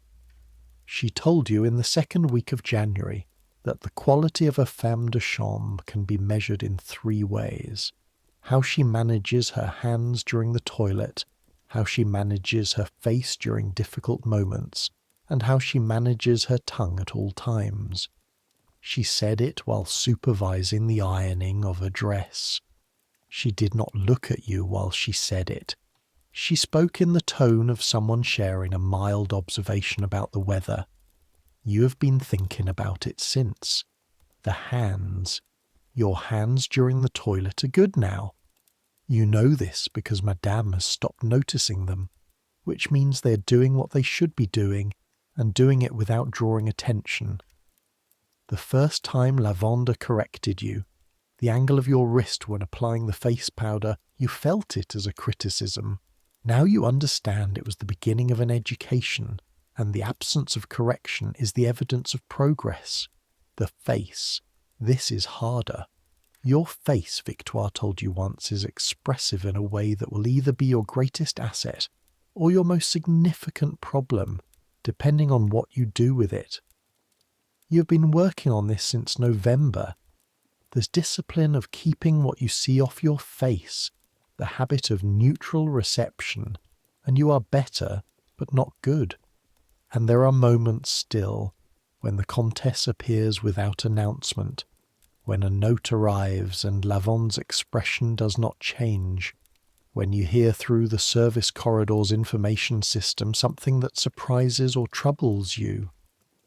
When you feel the thing moving across your face and have to consciously stop it and hope no one was looking at that particular moment. The tongue. This is paradoxically the easiest. You were taught this at home, in Lyon, in the house where things were not said. You know how to hold things. You've been holding the contents of those 8 words since December, and they have not escaped you, and they will not. In late January, Madame asks you to assist with a new arrangement she's devising for a formal presentation. Not the full process, that's Lavender's territory, but one specific element. She's trying to incorporate a length of new ribbon into the side arrangement of her hair, and the colour is one she hasn't worn before, a particular green that is either perfect or wrong, and she can't entirely see it from where she's sitting. She asks you, not Lavande, not Victoire, you. You look at the ribbon against her hair, the green of it, the way it sits against the dark brown and the white powder, the specific quality of its colour in the candlelight she'll be wearing tonight. And you tell her the truth, which is that the green is right, but the width of the ribbon is too generous for the density of the arrangement, that a narrower cut of the same fabric would achieve what she's looking for without weighing the left side. A silence. Her eyes in the mirror, looking at you in the mirror. You're right, she says. Then, Lavande, have them cut it narrower. Later, in the service corridor, Lavande passes you without stopping. But she says very quietly, in the tone she uses for things that are meant to be remembered. She doesn't ask twice. You nod. You know what this means. It means she asked once and you answered correctly, and the asking and the answering are now part of the ledger, part of the account that exists between you and this woman, and accounts of this kind at Versailles are kept very carefully and not forgotten. The formal presentation that evening is a minor court event, the presentation of a new portrait, a commission Madame has organised, which she attends as both patron and subject in the social sense, the event existing partly as an occasion for her to demonstrate her cultural authority, and partly as an opportunity for the court to see her in a public setting, and assess, as the court perpetually assesses, the current state of her standing. You're not in the room for the formal part. Femmes de chambre of your rank do not attend court events as present participants. You assist with the preparation, and you wait, and you assist with the return. But Victoire has a cousin who works in the service of one of the ladies who was present, and Victoire's cousin tells Victoire, and Victoire tells you, the green ribbon was admired. Specifically admired by name by 2 women who are not known for admiring Madame's choices, which makes the admiration more meaningful and not less, the narrower cut. You think about this later in your attic room, and you think about what it means to have an eye for things. Not an aesthetic opinion. You've always had aesthetic opinions, everyone does. But the particular combination of observation and restraint and honesty that turns an aesthetic opinion into something useful. The discipline of seeing what is actually there and saying what is actually true, rather than what you think someone wants to hear. This is a skill you are understanding. At Versailles, where everyone is performing and everyone has an agenda, the person who simply and reliably sees what is there is rare and therefore valuable. The thought is careful and private, and you hold it quietly. February brings the carnival season. You had been warned about this. Versailles in carnival is a different animal, Lavande told you in your first week. Something she said as a kind of advance preparation, a way of ensuring you were not overwhelmed when it arrived. The palace's already considerable energy amplifies into something almost physical, a buzzing in the walls, a sense of the social machinery operating at above its normal capacity. The balls, the masquerades, the theatre performances in the new theatre that was completed just last year, the dinners that extend until 3 in the morning, the court, which under ordinary circumstances is already performing continuously, now performing with the particular released quality of people who have been given official permission to be excessive, to take the normal rules of presentation and apply them to fantasy and fiction, to be someone other than themselves within the established structure of who they are. The work of carnival is considerable. The costumes alone represent significant preparation, not as demanding as the formal ceremonial dress, which requires different infrastructure, but requiring their own careful management. The organisation of the materials and the fittings and the alterations and the specific demands that costume makes on the toilet that is its foundation. Madame has 3 costumes for the season's 3 major events. You know this because you helped transport them from the storage room where they've been held since their arrival from Paris. They are extraordinary. This is not hyperbole. They are genuinely extraordinary objects, each one a collaboration between the dressmaker and the embroiderer and the jeweller and the person who designed the overall visual concept, each one representing weeks of skilled labour. The first is a shepherdess. You know this is a joke that the court is supposed to be in on. A bourgeois woman who became a marquise wearing a costume that performs pastoral simplicity. The joke is layered enough that you're not entirely sure you've found all its layers yet.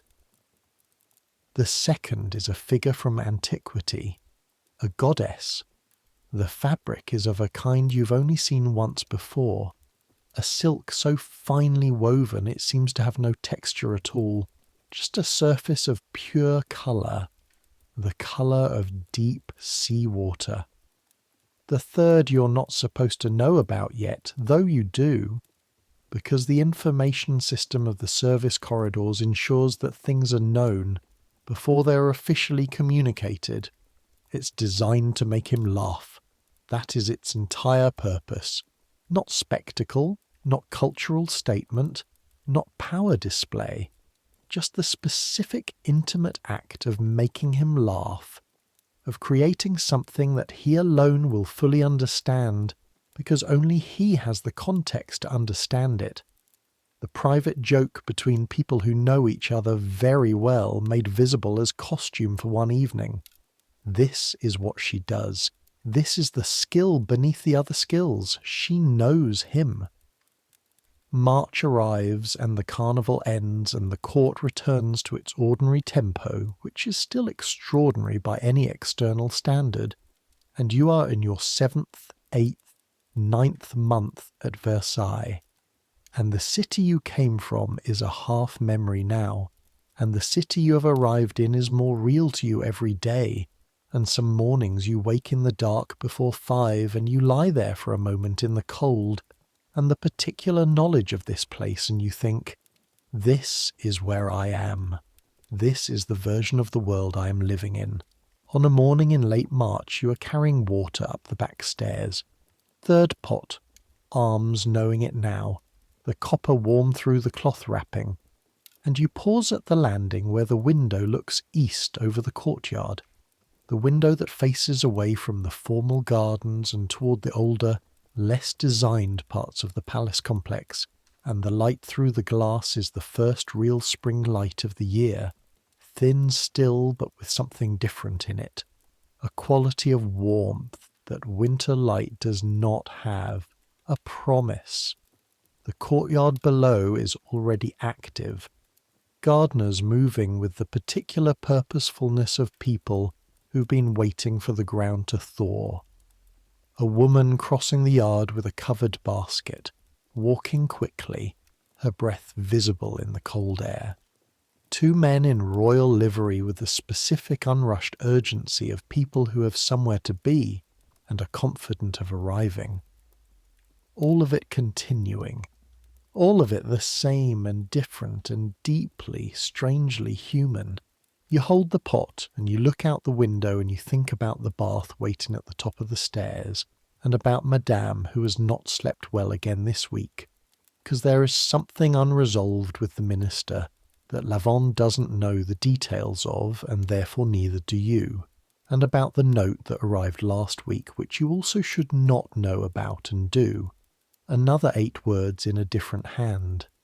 You think about how long the night lasts before the bell, and then you think about the view from up here, this window, this unremarkable service landing with its stone sill and its view of the less magnificent courtyard, and how from here the scale of the place is visible in a way it isn't when you're moving through it. The sheer physical extent of the building, the absolute ambition of it, the fact that it exists at all, that something this large was made by people, that people get up every morning and carry water upstairs to fill a copper tub in a marble bathroom, so that one woman can bathe in preparation for the man who makes this building mean anything. All of it held together by precisely this, by water, warm enough, carried far enough, poured carefully enough, that a woman can step in and breathe out, and be, for one moment, precisely what the world requires. You shift the pot, adjust your grip, and go up. The bath is ready at 6:10. The steam is rising, through the ceiling, through floor upon floor of marble and history and the weight of absolute monarchy. The palace is waking to its day. The great machine starting, the levers engaging, the enormous apparatus of court life shuddering into motion as it does every morning, as it has done every morning since Louis XIV moved the court here in 1682, as it will do, though you cannot know this, until a night in October 1789 when a crowd arrives from Paris, and the machine finally, violently, stops. But that is not now. That is 38 years from now, 2 decades before anyone in this building will fully believe it's possible, a future that is entirely invisible from this bathroom in this morning in this spring. Right now there is only the bath, the water warm enough, the fire lit, the towels warming on the rack, the bottles on the shelf in their correct order, Madame at the door. It smells right, she says, and this is praise of the specific oblique kind that she uses in private, the praise that doesn't require formal acknowledgement. That is simply an observation passed on because it belongs to you. The lavender is from the new batch, you tell her. She steps into the room, her morning face still quiet, still slightly raw from the night. The ribbon worked, she says, not looking at you, looking at the tub, at the steam. I'm glad, Madame. A pause. Where are you from? This is unexpected. In 9 months she's not asked this. Lyon, Madame. Lyon. She considers it, the way she considers things, fully, briefly, then releasing.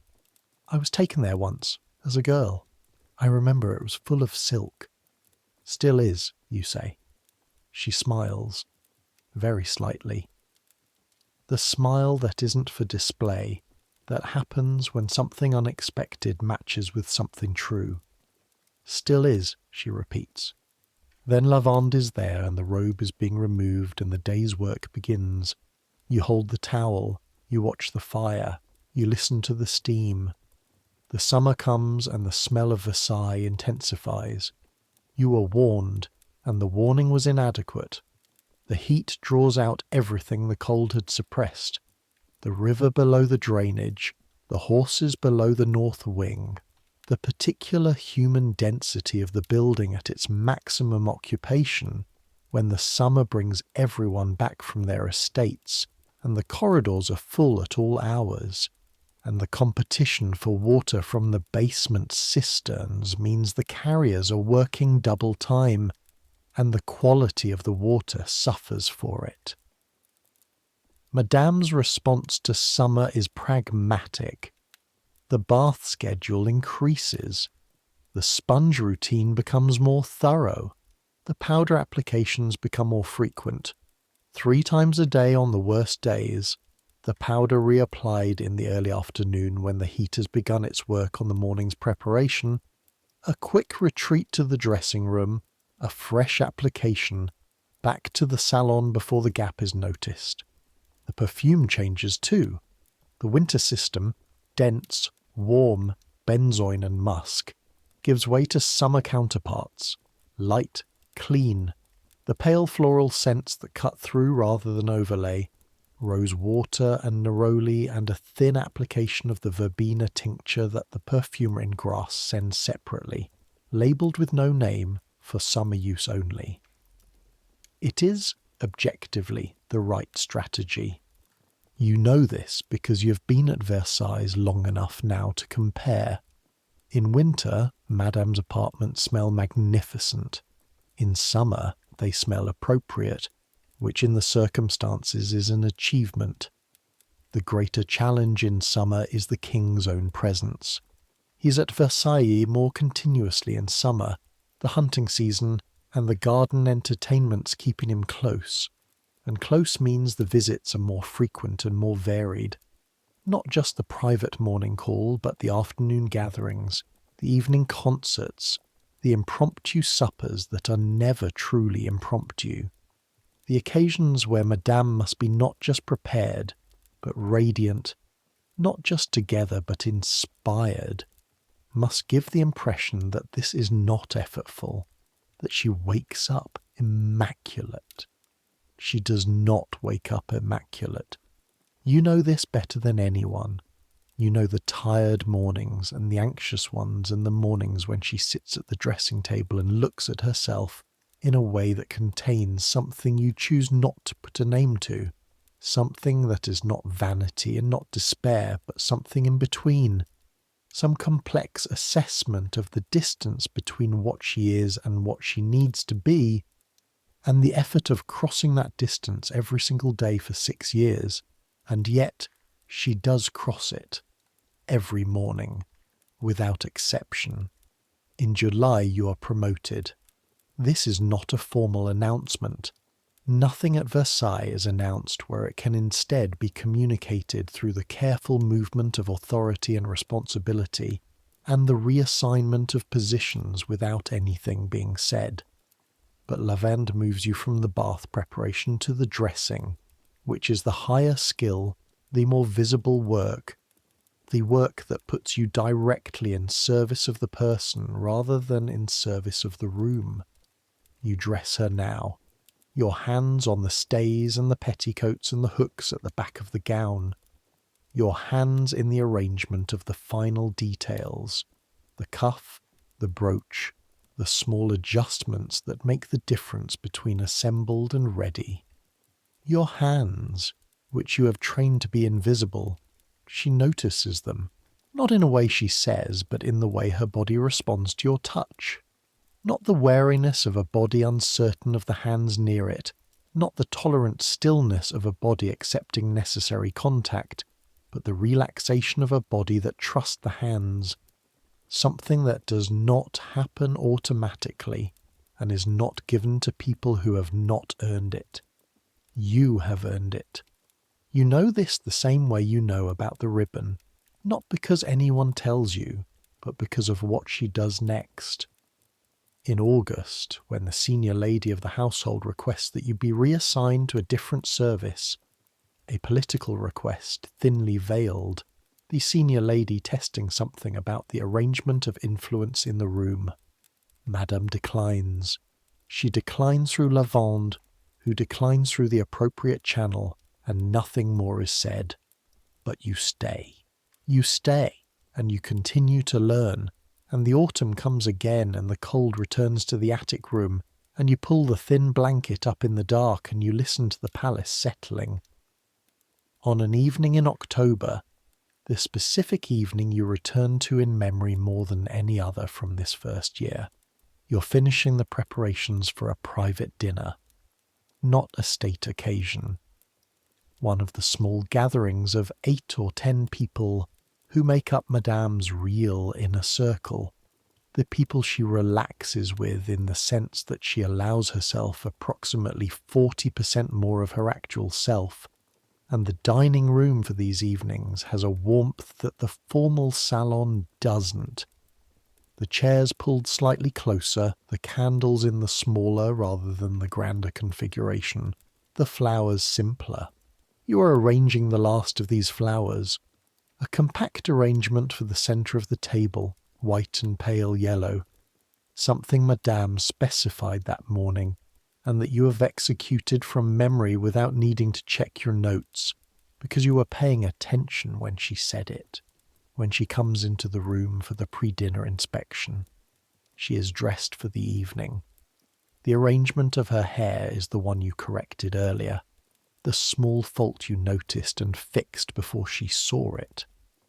The tiny improvement that she will not know was an improvement because she will not have seen the alternative. She moves round the table, she straightens a fork, she adjusts one candle by a 1/4 inch, she arrives at the flowers. She looks at them for a moment, then she looks at you. "Did I tell you white and yellow?" "Yes, madam." "I don't remember telling you white and yellow." "This morning. You said something simple and pale. I thought, no, you're right." She looks at the flowers again. "Exactly right." A pause. "You could do this," she says. "Not to you specifically. To the room. Almost. The way people say things that are really thoughts they haven't finished yet. If you wanted. You don't ask what she means. At Versailles you have learned not to ask when you already know. You bow your head slightly.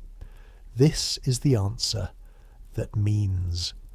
I hear you, and I am grateful, and I understand what you're offering, and I am not going to make a thing of it right now." She nods, moves toward the door. "The dinner guests will arrive in 20 minutes. The room is ready. The flowers are right." She pauses at the door. "You know what this building eats," she says. "You consider this." "Yes, madame." "Good." She looks at you directly, a look that has in it something much closer to equality than anything she has offered before, something that acknowledges what you both know about this place and the cost of being in it. Then stay awake. And then she is gone, back through the salon where Lavender is waiting, and the sound of the room returns to the pre-dinner quiet, and you stand for a moment with the flower arrangement and the candlelight and the smell of the dinner being prepared in the small kitchen down the corridor, and you think, stay awake. Yes. You put the last small bloom where it belongs, a slight adjustment, almost nothing, a centimetre to the left, and you step back, and the arrangement is finished, and it's right, and the room is ready. You stay awake. The months become a year, and then more, and the work deepens rather than becoming easier, which is the thing about work you do with your whole self. It doesn't lighten, it expands. The skill grows and the demands grow with it, and you are always, precisely, at the edge of what you can do, which is not comfortable but is, you have discovered, the only way you want to live. You learn things about Versailles that you could not have known from outside. You learn that the Hall of Mirrors, which everyone writes about, is cold enough in January to see your breath in, and that the servants who clean it work in the dark before 6 in the morning, and that the mirrors were made in France specifically to break Venice's monopoly on mirror glass, and that when the light hits them in the afternoon of a clear winter day, they produce a quality of luminance that is genuinely not like anything else you've ever seen. Not warm, not comfortable, but transcendent in the strict sense, meaning it appears to come from beyond the room, to arrive from somewhere past the surface. You learn that the gardens are not maintained for the public but for the king, specifically for his morning walk, and that the gardeners have instructions to ensure that the path he typically walks is always in the best condition. the gravel freshest, the hedges most precisely trimmed, as if the entire geography of the garden is organised around the radius of one man's preferred route. You learn that the smell of the palace is not uniform but has neighbourhoods, territories of smell that are as distinct as the neighbourhoods of a city. The north wing smells of horses and leather and something iron, always. The chapel smells of incense and old stone and the particular sweetness of beeswax candles used in quantity. The kitchen quarter smells of fat and fire and the complex animal smell of large-scale cooking. The apartments of the formal lady smell of powder and perfume, and the cold sweetness of rooms aired infrequently. Madame's apartments smell of the particular combination of scents she uses, a blend so specific to these rooms and this woman that when you pass through the outer salon and the smell arrives, you feel involuntarily something like homecoming. You learn that the court is afraid, not of any single thing, but in the general way of people whose position is entirely relative, who exist in permanent comparison with others, who derive their sense of self entirely from where they stand in a structure that can shift without warning. The anxiety of Versailles is not the anxiety of poverty or danger. Most of these people are comfortable and safe in physical terms, but the anxiety of social position, which is its own acute specific suffering. You watch it every day, in the set of people's faces when they enter a room, in the calculation visible even in the most practiced courtiers when someone new arrives, in the perpetual monitoring of who is up and who is down, and where the king's eye has rested most recently. You learn that Madame is frightened of something specific, not just the general precariousness. In November of your second year, you learn what it is. There is a girl, young, 17, a daughter of minor nobility, who has recently arrived at Versailles and who has been noticed, not by everyone, but by the right people in the right ways. You learn this through the service corridors, and then you learn it again through the quality of Madame's mornings, which change in a way you can only describe as pressurized. The toilet taking longer, the attention to every detail more acute, the small pauses you have come to understand as private assessment lasting a few seconds longer than usual. She is measuring herself against an invisible comparison, and the comparison is 17 years old. This is the cruelest thing about the position she holds, the specific cruelty that the court understands and cultivates, and that is built into the structure itself. The currency she has is beauty and presence and the king's attention, and beauty and presence and the king's attention are all subject to competition in a place where competition is the primary social activity, and everyone is always competing. She has known this from the beginning.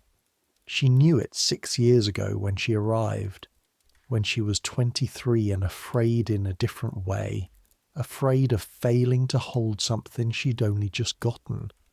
She knows it now that she is 31 and afraid in a more complex way, afraid of the thing she hasn't failed at yet but can feel the outline of, the shape of eventual failure approaching in the specific form of youth.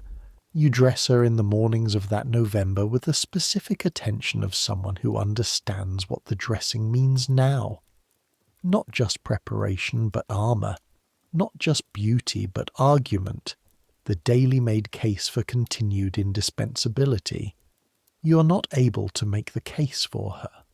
You can only make the presentation that allows her to make the case herself. You do it very well, she notices. In December of the second year, 2 years since you arrived with a letter of introduction and a bundle of clothes, Madame calls you to her desk on a morning when you're not in the middle of the toilet, when she's sitting at her correspondence, and she sets down her pen and turns to look at you directly in a way that means something formal is being communicated. I want to speak to you about your position, she says. You wait. Lavender is going to be taking on different responsibilities. I need someone to manage the morning routine in her place. A silence. Your silence has become, over 2 years, a very specific silence. Not the silence of not knowing what to say, but the silence of knowing exactly what to say, and choosing the right way to say it and making sure the moment is right before you do. I'm honoured, madame, you say. You should be, she says, and there is something in her voice that contains both the practiced composure and, beneath it, something warmer, something that might be the truth of what she thinks of you. You've been doing half the work for 6 months. It's time for the title to match. She looks at you for a moment with those grey-green eyes that everyone writes about when they write about her. Stay awake, she says. Like an echo of the October evening 2 years ago. Yes, madame, you say. You go back to the service corridor and you stand there for a moment with the cold of December on your hands and the sound of the palace around you and the weight of 2 years of learning in your body, in your arms that know the copper pots, in your hands that know the stays and the hooks and the ribbon, in your face that has learned to be still, in your tongue that has learned to hold. This is what it takes. This is what it costs. This is what Versailles asks of you, and what you have given it. Your time, your labour, your attention, your careful invisible presence in the rooms where the things that actually matter are happening. In exchange, it has given you this. You know things. You know the smell of real luxury, which is lavender water in a copper tub in a marble bathroom in December. You know the weight of service, which is 24 kilograms of water carried up 2 flights of stairs before the day has begun. You know the texture of power, which is not golden glass, but a woman's composure at a dressing table, while someone arranges her hair. You know that the most magnificent building in the world smells of horse dung and swamp water, and the compound human effort of 3,000 people maintaining a collective fiction about what France is and what a king is and what a woman is worth. You know that worth is made every morning before anyone else is awake, with water and lavender in careful hands. You go back upstairs. There is work to do. By the time 3 years have passed, you have settled into yourself at Versailles the way old buildings settle, not collapsed, not rigid, but found the equilibrium between what you are and what the place requires. The two things having negotiated each other into something that holds. Your hands know everything they need to know. The weight of the linen, the temperature of the water, the exact pressure required at the temple that is not the left one, the specific angle of the iron on the embroidered hem, the 17 hooks at the back of the blue dress, and the 16 at the back of the rose one, and the 22 on the formal court dress she wears 3 times a year, and that requires each time a small adjustment somewhere because the body changes and the dress does not. The body changes. This is what no one outside these apartments fully understands, because outside these apartments the Marquise de Pompadour is a permanent and unchanging symbol. But inside, in the dressing room and the bathroom, and the morning before the toilet begins, she is a body in time. She's 32 now and then 33, and the lines at her eyes are more themselves, and the skin at her jawline has changed in a way that requires a slightly different approach from the foundation brush, a slightly wider angle, slightly more attention to the temples, and you note all of this and adapt to it and say nothing. This is the intimate knowledge of service. Not the knowledge you choose, the knowledge that arrives simply by being present, by having your hands near enough and your eyes open enough, and your attention invested enough to know things about a person that they cannot fully know about themselves. because you see them from the outside and they cannot. She trusts you with this knowledge the way you trust someone with something that could harm you. Not blindly, she is never blind, but with the conscious decision that the risk is worth the benefit, that having someone who sees clearly and holds what they see is more valuable than the alternative, which is being surrounded by people who tell you what you want to hear. You tell her what you see, not always in words, often just in your hands, in the small adjustments and the corrections, and the slight lengthening of time on a specific application that is your way of addressing something before it becomes visible. She reads your hands the way she reads the dispatches from Paris, with the concentrated attention of someone for whom accurate information is a survival resource. The girl from November, 17, minor nobility noticed in the right ways as comes to nothing. This is how most threats come to nothing at Versailles. Not through confrontation, not through dramatic intervention, but through the slow grinding work of being better at this specific thing than anyone else, every morning, without exception. She is still the most interesting person in any room she enters. This is not luck, and it is not youth, and it is not merely beauty. It is something she has worked at for 30 years. The cultivation of a quality of attention and wit and engagement that makes being near her feel like being fully seen, that makes the king, in the 62nd year of his life, still feel heard by her in a way he feels heard by no one else. You dress her for that. You dress her so that the external presentation supports the internal reality, so that when she enters a room no one is distracted by anything wrong, no pin loose, no colour incorrect, no powder uneven, no detail off. And they are free to receive what she is actually offering. This is the work. In the spring of your 4th year, on a morning that is neither remarkable nor unremarkable, just a morning, just the bath and the toilet and the careful preparation of another day.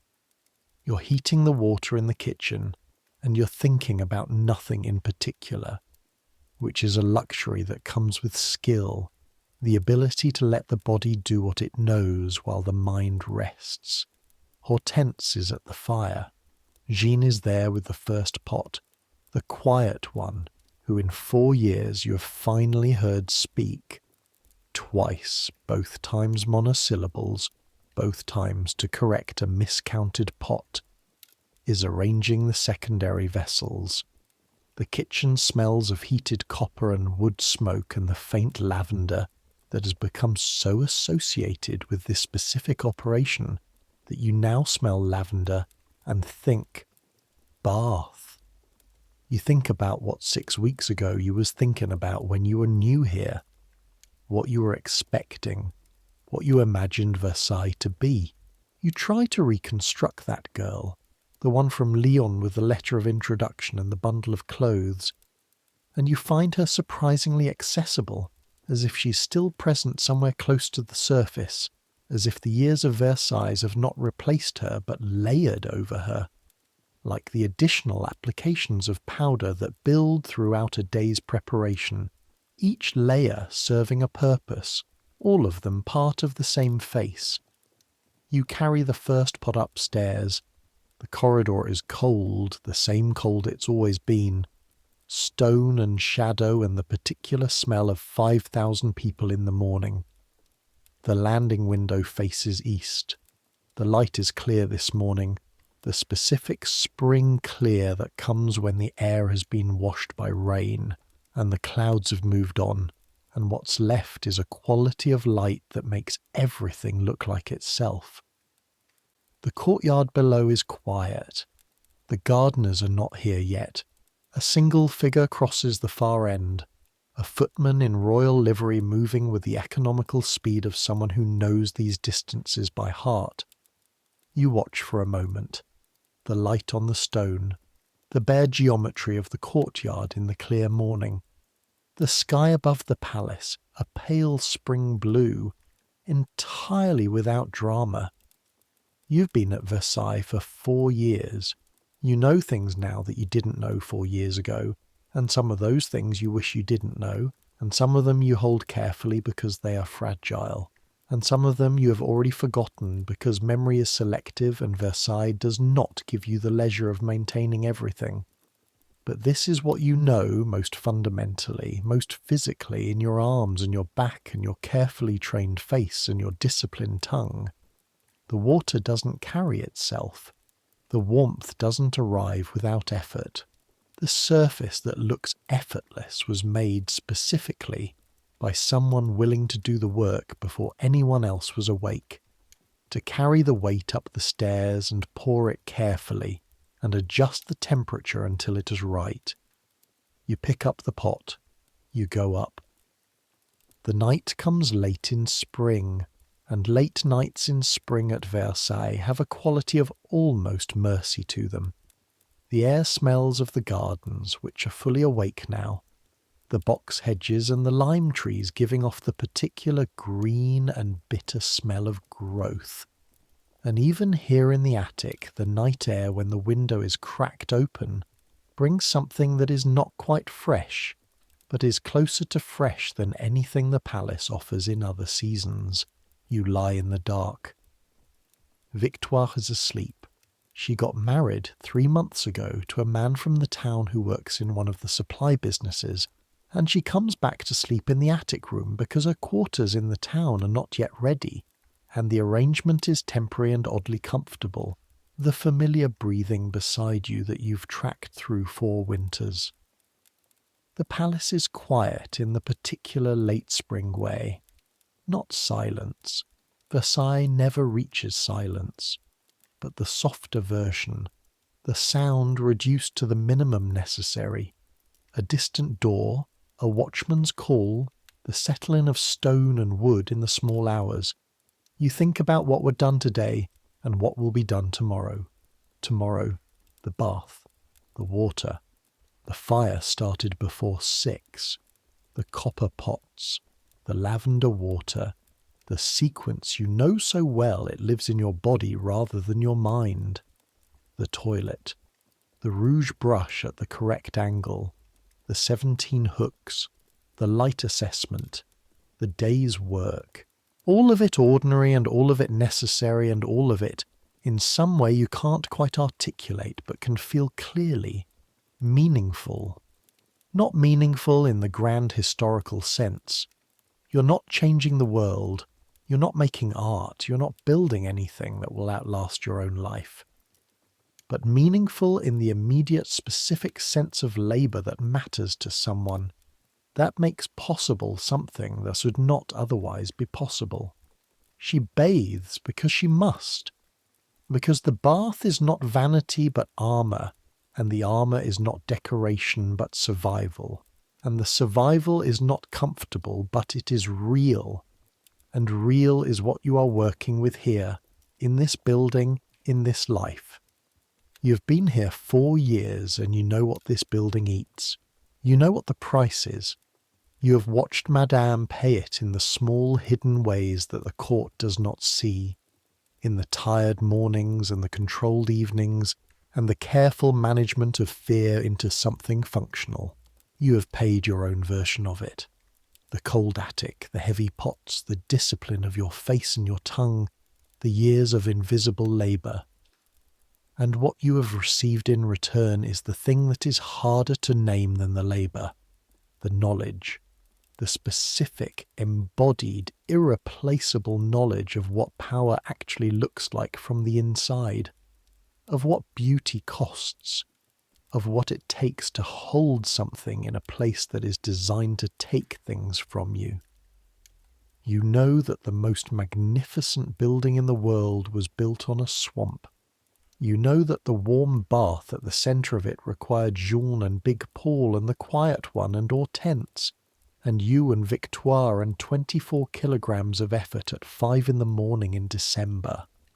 You know that the perfume that clouds the air of the formal apartments is covering something real, that what it's covering is not shameful, is just a body, just the ordinary fact of a human being in time, but that the covering serves a purpose, that the purpose is the court's collective agreement to receive the story it prefers to the truth it already knows.